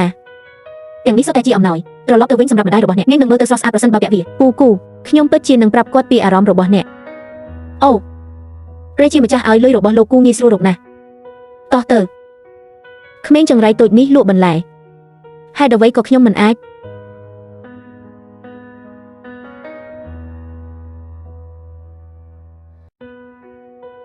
គួយវិនតើអ្នកកើតអ្វីតើអ្នកដឹងទេថាស្រានេះមានតម្លៃប៉ុន្មានខ្ញុំនៅសល់តែប៉ុណ្្នឹងទេហេតុអ្វីបានជាគ្រូសាឆាន់ទទួលបានរបស់ល្អទាំងអស់តែខ្ញុំមិនអាចទទួលយកវាបានទេខ្ញុំមិនសុខចិត្តទេអ្នកនៅតែមានភាពក្លាហានក្នុងការនិយាយបែបនោះប្រសិនបើយានប៉ាវមិនត្រូវបានអ្នកបញ្ជូនចេញទេយើងប្រហែលជាមានហើយតើអ្នកកំពុងស្រែកអំពីអ្វីបើអ្នកមិនចង់ទេតើខ្ញុំនឹងបញ្ជូនគាត់ទៅឆ្ងាយទេឈប់ធ្វើដូចជាឪពុកដ៏អស្ចារ្យម្នាក់ទៀតទៅលុយទាំងអស់នឹងធ្លាក់ក្នុងដៃគ្រូសាឆាន់បន្លែនោះមិនមែនជាអ្វីពិសេសទេហេតុអ្វីបានជាពួកគេអាចលក់វាបានប៉ុន្តែយើងមិនអាចខ្ញុំនឹងទៅរៀបចំវាលើនេះយើងនឹងខ្លាចជាអ្នកមានគួយវិនអ្នកកើតអីតើអ្នកបានផឹកស្រារបស់ខ្ញុំទេតើអ្នកកំពុងនិយាយផ្ដេសផ្ដាស់មែនទេគ្មានរឿងផ្ដេសផ្ដាស់ទេថាម៉េចប្រសិនបើអ្នកនិយាយខ្លាំងជាងនេះមនុស្សគ្រប់គ្នានឹងអ្នកពិតមែនទេពិតណាស់ខ្ញុំបានឃើញគាត់ចូលដល់ភ្នែករបស់ខ្ញុំផ្ទាល់បន្ទាប់មកអ្នកប្រញាប់ឡើងហើយរកលុយឲ្យបានច្រើនកុំចាត់ខ្មោចនោះចេញពីទីនេះយល់ព្រមជួយខ្ញុំផងតោះទៅ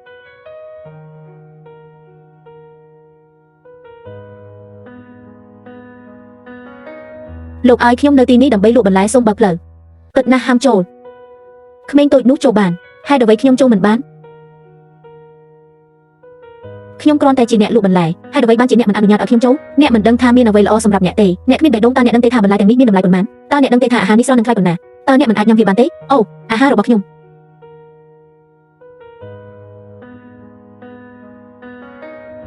យកមនុស្សងងនេះទៅឲ្យឆ្ងាយស្ត្រីម្នាក់នេះសូមចេញទៅ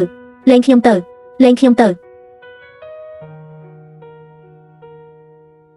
លោកគូយានប៉ាវបានឲ្យខ្ញុំមកតើអ្នកមានទំនាក់ទំនងអ្វីជាមួយយានប៉ាវខ្ញុំជាម្ដាយរបស់យានប៉ាវយានប៉ាវបាននិយាយថាអ្នកចូលចិត្តរបស់ទាំងនេះដូច្នេះគាត់បានសុំឲ្យខ្ញុំយកវាមកឲ្យអ្នកក៏ជាម្ដាយរបស់យានប៉ាវដែរឬយានប៉ាវបាននិយាយថានាងត្រូវបានម្ដាយចុងរបស់នាងបោះបង់ចោលស្ត្រីម្នាក់នេះតើនាងអាចជាម្ដាយចុងរបស់យានប៉ាវមែនទេជាការពិតណាស់ក្រណាត់សំទូចនោះយានប៉ាវខ្ញុំបានចិញ្ចឹមយានប៉ាវតាំងពីក្មេងហេតុអ្វីបានជាយានប៉ាវមិនមកថ្ងៃនេះអូគាត់មានការងារត្រូវធ្វើនៅក្នុងទីក្រុងហើយខ្លាចមកយឺតដូច្នេះគាត់បានសុំឲ្យខ្ញុំយកវាមកឲ្យអ្នកមើលចុះអាហារនៅក្តៅញ៉ាំវាឲ្យលឿននេះខុសគ្នាទាំងស្រុងពីអ្វីដែលយានប៉ាវបានយកមកមុនវាពិតជារដេបដប់នៅតាមផ្លូវប៉ុន្តែខ្ញុំធានាថារសជាតិពិតជាល្អជាងមុន10000ដងខ្ញុំបានប្រើខ្លាញ់ជ្រូកតើឆាន់ជាយិនដ៏កំសត់នោះអាចទ្រាំទ្រនឹងប្រើវាដោយរបៀបណា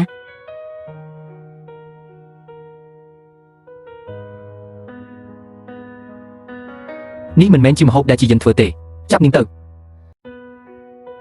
អូព្រះជាម្ចាស់ឲ្យខ្ញុំខ្លាចណាស់សំណាងល្អដែលខ្ញុំរត់លឺអូលោកគូពិតជាមិនដឹងរឿងរបស់គាត់ទេខ្ញុំជាម្ដាយរបស់យានប៉ាវ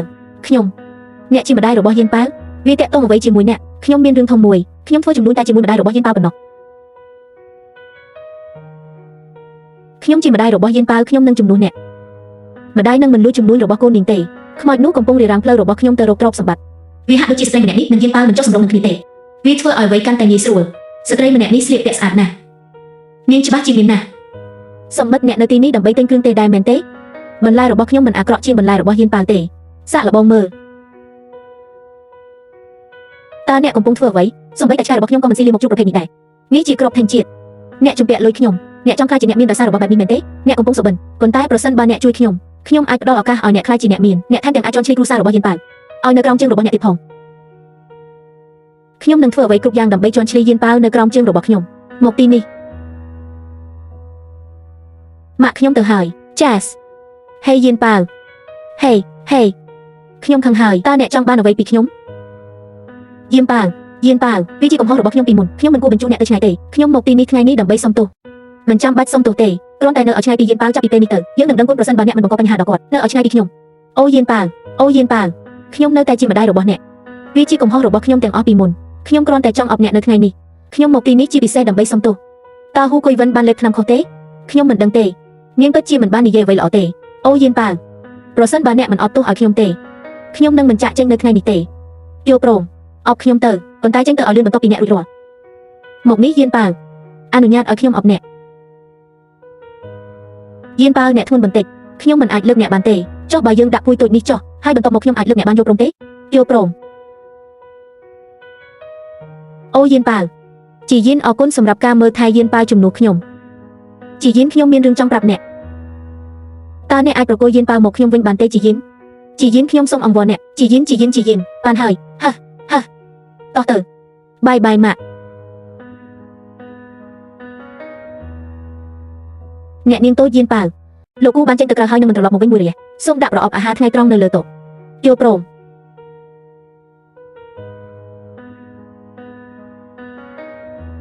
លោកគូនេះជាអាហារដែលអ្នកនាងយានប៉ាវបានយកមក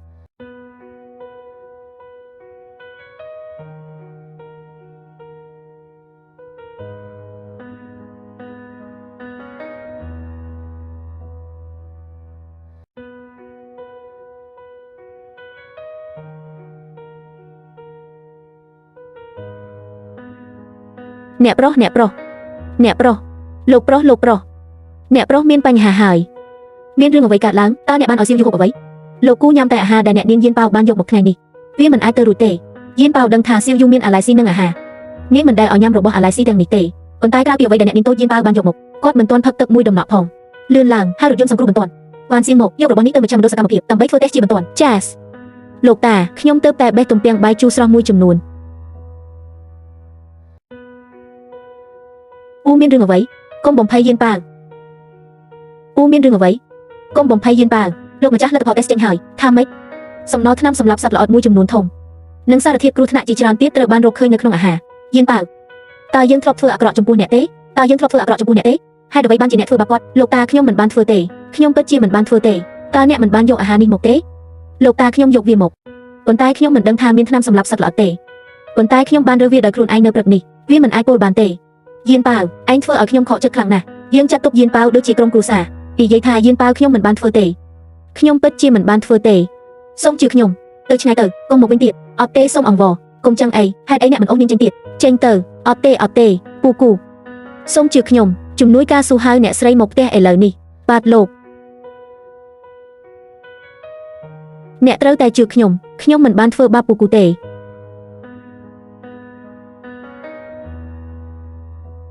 ពូគូលោកតាខ្ញុំស្គាល់ខ្ញុំមិនបានធ្វើបាបពូគូទេ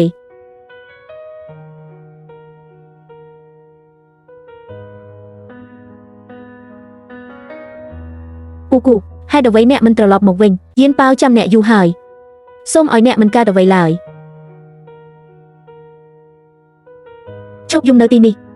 ចេញពីទីនេះទៅមីងអើយខ្ញុំសូមអង្វរប្រាប់ខ្ញុំមកតើពូគូនៅណាខ្ញុំចង់ឃើញគាត់ចេញទៅមិនមែនដោយសារអ្នកទេលោកអ៊ុយតើអ្នកអាចនៅក្នុងមន្ទីរពេទ្យដោយរបៀបណាមីងខ្ញុំអង្វរអ្នកសូមនាំខ្ញុំទៅរកពូគូ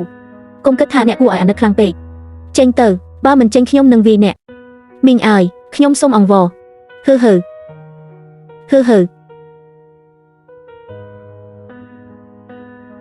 ពូគូអ្នកនៅណាទៅវាយឺតពេកហើយហេតុអ្វីបានជាយានប៉ាវមិនទាន់ត្រឡប់មកវិញអត់ទេមិនល្អហើយខ្ញុំត្រូវទៅរកគាត់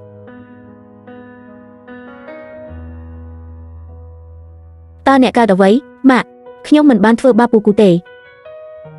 យានប៉ាវអ្នកក្តៅខ្លួនខ្លាំងណាស់ម៉ាក់មកឲ្យលឿនយានប៉ាវផ្ដាសាយ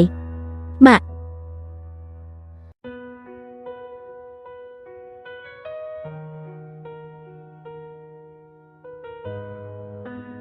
យន់ហើយបងប្រុសអ្នកភ្ញាក់ហើយ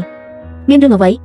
ខ្ញុំមើលថាអ្នកឈឺខ្ញុំព្រួយបារម្ភខ្លាំងណាស់ដូច្នេះខ្ញុំមករកអ្នកប្រកាសជាឃ្លានហើយនេះសារកំហុសដែលខ្ញុំធ្វើដោយផ្ទាល់ដៃខ្ញុំមិនឃ្លានទេយកចេញទៅបងយន់ហើយសូមញ៉ាំបន្តិចទៅដើម្បីឲ្យអ្នកឆាប់ជាសះស្បើយយ៉ាងស៊ូអ្នករាល់គ្នាដឹងថាខ្ញុំមានអាឡែស៊ីនឹងសំណល់ថ្នាំសម្រាប់សត្វល្អិតហេតុអ្វីបានជាអ្នករបស់ទាំងនេះមកខ្ញុំបងប្រុសយន់ហើយសូមញ៉ាំ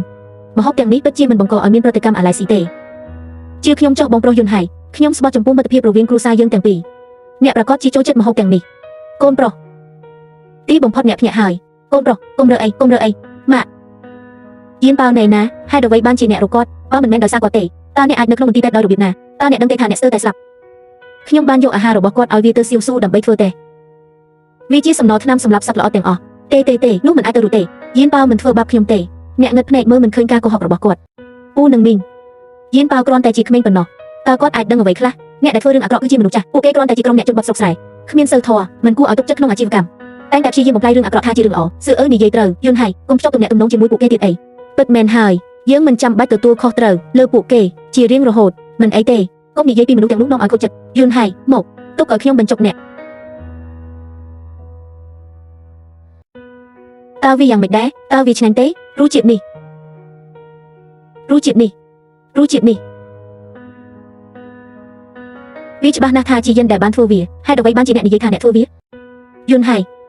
អ្នកយល់ច្រឡំហើយតាមពិតទៅខ្ញុំចង់ប្រាប់អ្នកជាយូរមកហើយថាខ្ញុំបានធ្វើម្ហូបទាំងអស់នេះថាម៉េចអ្នកបានភ្លក់បាយឆារបស់ខ្ញុំនៅក្នុងការប្រកួតធ្វើម្ហូបហើយសួរខ្លួនឯងថាតើវាមិនមានរសជាតិដូចគ្នាទេវាពិតជារសជាតិដូចគ្នាថ្ងៃនោះអ្នកត្រូវបានក្មេងស្រីនោះបោកបញ្ឆោតមិនថាខ្ញុំព្យាយាមបញ្ចុះបញ្ចូលអ្នកយ៉ាងណាក៏ដោយអ្នកមិនព្រមស្ដាប់ហើយមិនផ្ដល់ឱកាសឲ្យខ្ញុំពន្យល់ទេខ្ញុំខូចចិត្តណាស់សឺ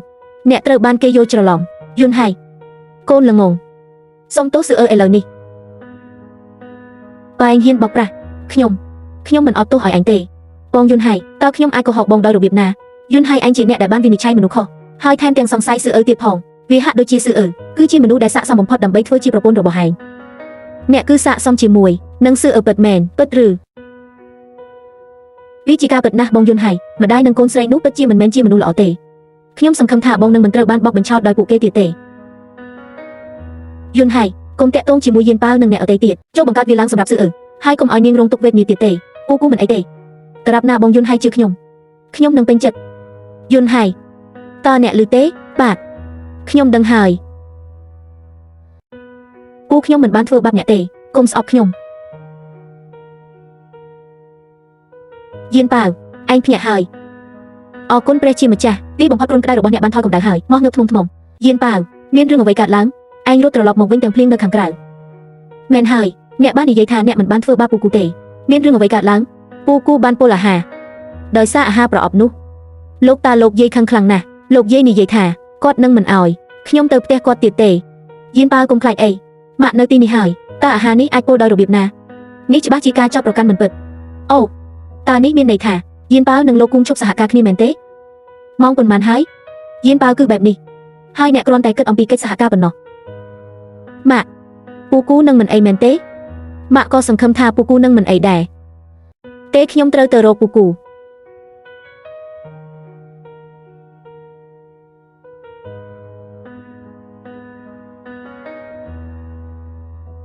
ក្មេងល្ងងឯងខ្វាក់មែនទេឯងបានធ្វើឲ្យស្បែកជើងនិងសម្ពុតខ្ញុំប្រឡាក់របស់ទាំងនេះច្បាស់ជាមកពីផ្ទះពូគូតើគេយកវាមកដោយរបៀបណារបស់ទាំងនេះមកពីណាមិនមែនជារឿងរបស់ឯងទេយានប៉ាវហ៊ូគួយហ្វិនពិតជារកលុយបានច្រើនមែនទេម៉ាក់ពួកគេគួរឲ្យសង្ស័យណាស់យានប៉ាវអរគុណជាយិនអរគុណដែលបានមើលថែយានប៉ាវជាយិនខ្ញុំមានរឿងចង់ប្រាប់ឯងហ៊ូគួយហ្វិនអាហាររបស់យើងគឺធម្មជាតិនិងគ្មានជាតិពុលវាមិនមានបញ្ហាអ្វីទេតើឯងបានផ្លាស់ប្ដូរវាទេអាហាររបស់ឯងបានបំពុលលោកគូតើវាមានអ្វីតាក់ទងជាមួយយើងខ្ញុំគ្រាន់តែនិយាយថាមានបញ្ហាខ្ញុំមិនបាននិយាយថាលោកគូត្រូវបានបំពុលទេតើឯងដឹងដោយរបៀបណាអូវាច្បាស់ណាស់ថាគាត់បានធ្វើវាមែនទេបើមិនដូច្នោះទេតើគាត់អាចដឹងច្បាស់ដោយរបៀបណាឯងនេះជាជនអាក្រក់គ្មានបេះដូងឯងកំពុងព្យាយាមធ្វើអ្វីយ៉ាងណាក៏ដោយវាគឺជាខ្មោចតូចម្នាក់នេះដែលបានយកអាហារទៅឲ្យគាត់ហើយបំពុលគាត់គ្រួសារឯងមិនអាចគេផុតបានទេអ្នកតើអ្នកយ៉ាងម៉េចអ្នកបានបំពុលលោកប្រធានគូឥឡូវនេះគ្រួសារគូស្អប់អ្នកខ្លាំងណាស់ពួកគេប្រកាសជាមិនសហការជាមួយអ្នកទៀតទេអូហើយអ្នកក៏បានចុះហត្ថលេខាកិច្ចសន្យាទិញផលិតផលពីអ្នកភូមិចាំមើលថាអ្នកនឹងធ្វើយ៉ាងម៉េចក្មេងចង្រៃរងចាំថ្ងៃញាប់ទៅក្មេងល្ងងមិនក៏អ្នកអាចលាក់អាចកំបាំងធំពីពួកយើងហើយប្រាប់អ្នកខាងក្រៅទាំងនេះជំនួសវិញខ្ញុំខំចិញ្ចឹមឯងតែឯងល្មើសគុណថ្ងៃនេះខ្ញុំនឹងវាអ្នកព្រោះតែអ្នកមិនដឹងគុណហេខ្ញុំបានប្រាប់អ្នកហើយកុំឲ្យវាយានប៉ាវម្ដងទៀតឆាន់ជាយានអ្នកហ៊ានវាខ្ញុំឬខ្ញុំនឹងវាអ្នកយានប៉ាវគឺជាសាច់ញាតិឈាមរបស់អ្នកតើអ្នកអាចប្រព្រឹត្តចំពោះគាត់បែបនេះដោយរបៀបណាបើគាត់មិនបំផ្លាញយើងតើយើងក្រយ៉ាងនេះទេគ្រួសាររបស់អ្នកក្រព្រោះអ្នកខ្ជិលច្រអូសមនុស្សគ្រប់គ្នាដឹងថាគ្រួសាររបស់អ្នកខ្ជិលតិចនៅតែផ្ទះពេញមួយថ្ងៃមិនខ្វល់ពីការធ្វើស្រែចម្ការតើអ្នកមិនអាចក្របែបនេះដោយរបៀបណាតើរឿងនេះមានអ្វីតាក់ទងនឹងយានប៉ាវពិតប្រាកដណាស់មើលមកខ្លួនឯងតើអ្នកពិតជាបានប្រឹងប្រែងធ្វើការដែរទេប៉ុន្មានឆ្នាំនេះយានប៉ាវគ្រាន់តែជាកូនក្មេងនាងមិនអាចទទួលយកកំហុសទាំងអស់នេះបានទេមកនេះតោះទៅពន្យល់អ្វីគ្រប់យ៉ាងដល់គ្រួសារគូតោះទៅខ្ញុំមិនទៅទេឆាន់ជាយិនឯងហ៊ានបង្កាច់បង្ខូចខ្ញុំអ្នកដឹងច្បាស់ណាស់ថាតើអ្នកកំពុងបង្កាច់បង្ខូចខ្ញុំឬអត់ហ៊ូគួយវិនហេតុអ្វីបានជាអ្នកមិនសារភាពដោយស្មោះត្រង់តើអ្នកចង់ត្រូវបានបញ្ជូនទៅកំណែទម្រង់ការងារមែនទេកំណែទម្រង់ការងារប្រធានក្រុមវាទាំងអស់គឺហ៊ូគួយវិនដែលបានធ្វើវាមិនមានអ្វីតាក់ទងនឹងខ្ញុំទេខ្ញុំមិនចង់ត្រូវបានកែតម្រង់ទេគឺជាម៉ាក់ដែលបានប្រាប់ខ្ញុំឲ្យបដូរប្រអប់អាហារនោះចាប់ម៉ាក់ខ្ញុំទៅអ្នកទាំងពីរបិទមាត់ហ៊ូគួយវិនតើអ្នកមានអ្វីនិយាយឥឡូវនេះវាពិតជាមិនមានអ្វីតាក់ទងនឹងខ្ញុំទេគឺជាយ៉ាងឈ្វាលដែលបានប្រាប់ខ្ញុំឲ្យធ្វើវាគាត់បានឲ្យប្រអប់អាហារថ្ងៃត្រង់នោះមកខ្ញុំគ្រាន់តែគិតថាវាមិនមានបញ្ហាក្នុងការបដូរប្រអប់អាហារថ្ងៃត្រង់ទេតើអ្នកណាដឹងថាគាត់បានបំពុលខ្ញុំពិតជាមិនមានអ្វីពាក់ព័ន្ធនឹងវាទេអ្នកកាច់សាហាវនិងអាត្មានិយមខ្លាំងអូពួកគេចេ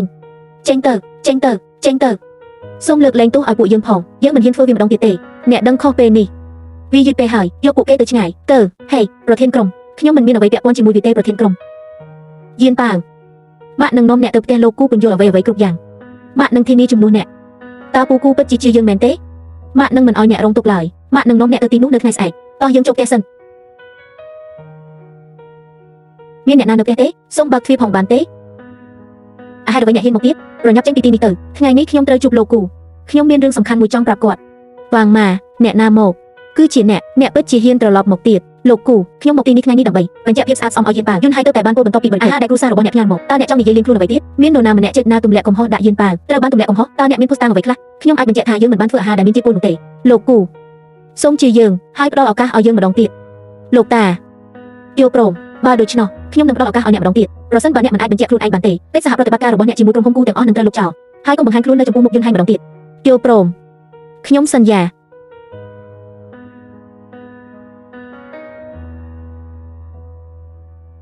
ហេតុអ្វីបានជាអ្នកមកទីនេះយើងមកបងយុនហើយចាំខ្ញុំផងបងយុនហើយខ្ញុំនឹងចំអិនបបរឲ្យអ្នកបន្ថែមទៀតនៅយប់នេះអ្នកនៅតែមានភាពក្លាហានក្នុងការបង្ហាញខ្លួននៅចំពោះមុខបងយុនហើយស៊ូខ្ញុំឲ្យពួកគេចូលយៀនបាវបាននិយាយថាពួកគេមិនបានចំអិនអាហារនោះទេហើយចង់បញ្ជាក់ពីភាពគ្មានទោសរបស់ពួកគេតើអាចទៅរួចទេដែលក្មេងរូបពីសម្នាក់នេះបានរកឃើញការបដូរចានទេខ្ញុំមិនអាចឲ្យពួកគេបញ្ជាក់ខ្លួនឯងបានទេតើអ្នកមានអ្វីទៀតដែលត្រូវបញ្យល់កាលពីលើកមុនអ្នកស្ទើរតែបណ្ដាលឲ្យបងប្រុសយុនហើយស្លាប់ហើយគ្រូសាគូបានបន្តរឿងនេះដោយសារតែការអាណិតគុំបង្ខំសំណាងរបស់អ្នកចេញទៅអ្នកនាងយ៉ាងតើអ្នកភ័យអ្វីម្លេះតើអ្នកខ្លាចអ្វីមួយមែនទេខ្ញុំមិនខ្លាចទេខ្ញុំព្រួយបារម្ភអំពីបងប្រុសយុនហើយខ្ញុំក៏ព្រួយបារម្ភអំពីពូគូដែរពូគូជឿថាយៀនប៉ាវមិនបានធ្វើបាបអ្នកទ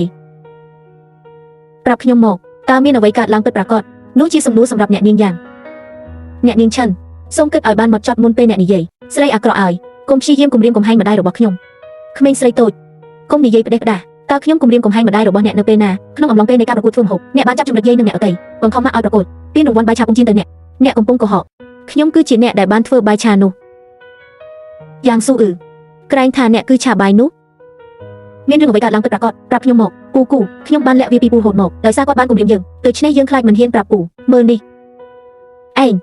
បើឯងចង់ឲ្យពួកគេសុវត្ថិភាពឯងគួរតែប្រព្រឹត្តខ្លួនឲ្យបានល្អប្រសើរ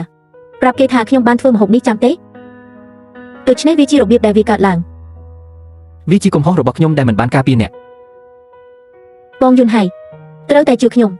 បាយឆានោះពិតជាធ្វើដោយខ្ញុំថែមទាំងបានយកខ្លះមកឲ្យបងពេលខ្ញុំនៅមន្ទីរពេទ្យទៀតផងវាបង្ហាញថាវាត្រូវបានធ្វើដោយឯងដែរឯងបានបំផ្លាញម្ហូបដែលម៉ាក់ធ្វើសម្រាប់ពូគូដែលជាមូលហេតុដែលពូគូនៅមន្ទីរពេទ្យក្មេងចង្រៃឯងនិយាយដេកដាស់ពូគុយចិនបានប្រាប់យើងរួចហើយអំពីការដែលឯងណែនាំនាងឲ្យបដូរចានតើខ្ញុំគួរនាំនាងមកទីនេះដើម្បីឲ្យនាងអាចប្រឈមមុខនឹងឯងទល់មុខគ្នាទេកញ្ញាឈិនខ្ញុំដឹងថាអ្នកច្រណែននឹងខ្ញុំប៉ុន្តែឯងមិនអាចបង្កាច់បង្ខូចខ្ញុំបានទេខ្ញុំស្រឡាញ់បងយុនហើយខ្លាំងណាស់ខ្ញុំសូមជូនពរឲ្យខ្ញុំជាអ្នកដែលត្រូវបានបំពល់តើខ្ញុំអាចបំពល់គាត់ដោយរបៀបណានេះគ្រាន់តែជាការយល់ច្រឡំទេដឹងមិនមែនជាមនុស្សបែបនោះទេអ្នកគ្រាន់តែច្រណែនថាម្ហូបរបស់ម្ដាយខ្ញុំមើលទៅល្អហើយមានរសជាតិឆ្ងាញ់គាត់គ្រាន់តែជាស្រីស្រុកស្រែម្នាក់ប៉ុណ្ណោះតើមានអ្វីឲ្យខ្ញុំច្រណែនអ្នកច្រណែនដែលពូគូចូលចិត្តម៉ាក់មិនមែនអ្នកទេអ្នកកំពុងនិយាយផ្ដេសផ្ដាសបងប្រុសយុនហើយច្បាស់ជាចូលចិត្តខ្ញុំណាស់ឆិនជាយិនគ្មានអ្វីទាំងអស់នាងមិនស័ក្តិសមប្រកួតប្រជែងជាមួយខ្ញុំទេសម្ដីថោកទាបបង្ហាញភស្តុតាងដល់យើងមកខ្ញុំមិនស្គាល់ហ៊ូគុយវិនដែលអ្នកនិយាយទេអ្នកណាទៅដឹងថាអ្នកបានខុបខិតគ្នាទម្លាក់កំហុសដាក់ខ្ញុំនិយាយត្រូវតើអ្នកមានភស្តុតាងផ្សេងទៀតទេលោកគូសូមយកអាហារដែលមានជាតិពុលចេញមកជំនួយការសូមយកអាហារនោះមកអ្នកនាងឆែននេះជាវានេះមិនមែនធ្វើដោយខ្ញុំតតែសោះឥឡូវនេះអ្នកមិនចង់ទទួលស្គាល់វាទេប៉ុន្តែមនុស្សគ្រប់គ្នាបានឃើញវាក្មេងស្រីតូចម្នាក់នេះបានយកប្រអប់អាហារថ្ងៃត្រង់មកអ្នកនិយាយថាអ្នកអាចចម្អិនម្ហូបបានតើអ្នកហ៊ានធ្វើបាយឆាមួយចានទៀតទេខ្ញុំជាចុងភៅលីខូដនប្លីវតើខ្ញុំមិនហ៊ានធ្វើយ៉ាងម៉េចមានអ្នកណាម្នាក់យកបាយឆាមួយចានមកឲ្យខ្ញុំផងអ្នកនាងយ៉ាងបាយឆារបស់អ្នក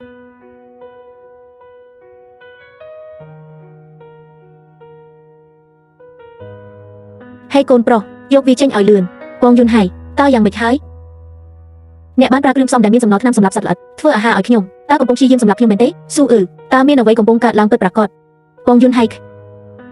្ញុំខុសហើយខ្ញុំទទួលស្គាល់ថាខ្ញុំបានលួចហ្វាងខ្ញុំគ្រាន់តែស្រឡាញ់ឯងខ្លាំងពេកខ្ញុំខ្លាចអ្នកនឹងត្រូវឈិនជាយិននឹងក្មេងរូបនេះនោះឆក់យកទៅបងយុនហើយសូមអភ័យទោសឲ្យខ្ញុំផងចាប់ពីថ្ងៃនេះទៅឯងមិនត្រូវបានអនុញ្ញាតឲ្យចូលមកក្នុងផ្ទះគ្រួសារគូម្ដងទៀតទេកិច្ចសហប្រតិបត្តិការទាំងអស់រវាងគ្រួសារគូនិងគ្រួសារយ៉ាងត្រូវបានបញ្ចប់អូគាត់ចេញបងយុនហើយសូមអភ័យទោសឲ្យខ្ញុំផង Chỉ dần. Yên bảo, nhom sông tô. Nhom vô chờ lòng lời nè. Yên bảo, ta anh nâng ọt tô ở lục ta tế. Lục ta yên bảo mình bẩn tô lục ta tệ.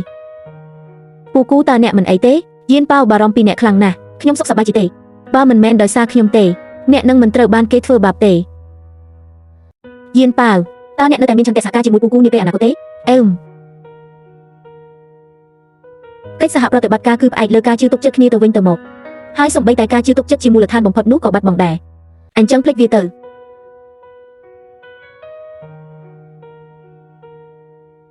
côn là ngồn dương ban phơ ở chỉ dân nâng yên bao chi chập và nẹt mình đánh tam bộ cây tề nẹt nâng mình miên pro côn tề hai khi còn nâng mình miên trà xây đài rồi nhập làng hai tờ tam quạt bà khi nâng tề lờ đi oi lươn tờ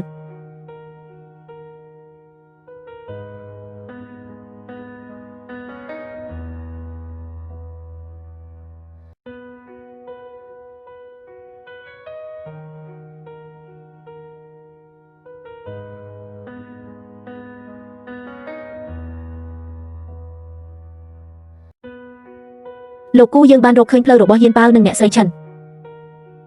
ta nẹ đi dây tham ấy ta bộ cây này lớn đi bộ cây ban bắt luôn bẩn to pi chỗ từ khung rung phồng nhom nâng rục bộ cây lục cú bỏ ra tiếng ó đại dương ban bẩn chỗ từ khung rung phồng mình đã được lọt một vấn đề rồi sân ba nẹ từ đôiประnhauแบบนี้lục srei nâng lục pro nâng pruy bà rong nhom tất chi nâng rục bộ cây nhom tất chi nâng rục bộ cây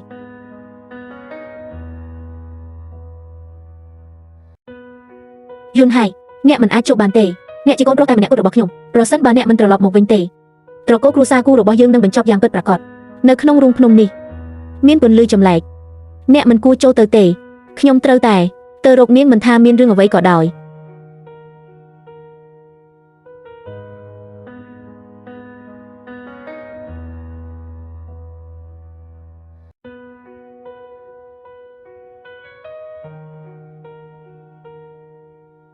យន់ហើយ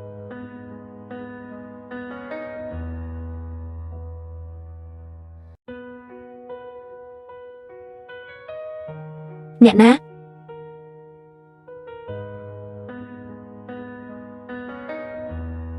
តើអ្វីនាំអ្នកមកទីនេះជីយិនរាល់ថ្ងៃដែលខ្ញុំចំណាយពេលជាមួយអ្នកធ្វើឲ្យខ្ញុំមានអារម្មណ៍សុវត្ថិភាពយ៉ាងខ្លាំងរាល់ការចម្អិនអាហាររបស់អ្នកមានរសជាតិដូចស្នេហាខ្ញុំចង់ក្លាយជាមនុស្សម្នាក់ដែលអ្នកនឹងយៀនប៉ាវអាចពឹងផ្អែកបានហើយចំណាយពេលរាល់ថ្ងៃនាពេលអនាគតជាមួយអ្នកតើអ្នកអាចផ្ដល់ឱកាសនោះដល់ខ្ញុំបានទេយេទីបំផុតខ្ញុំមានឪពុកម្ដាយដែលស្រឡាញ់ហើយ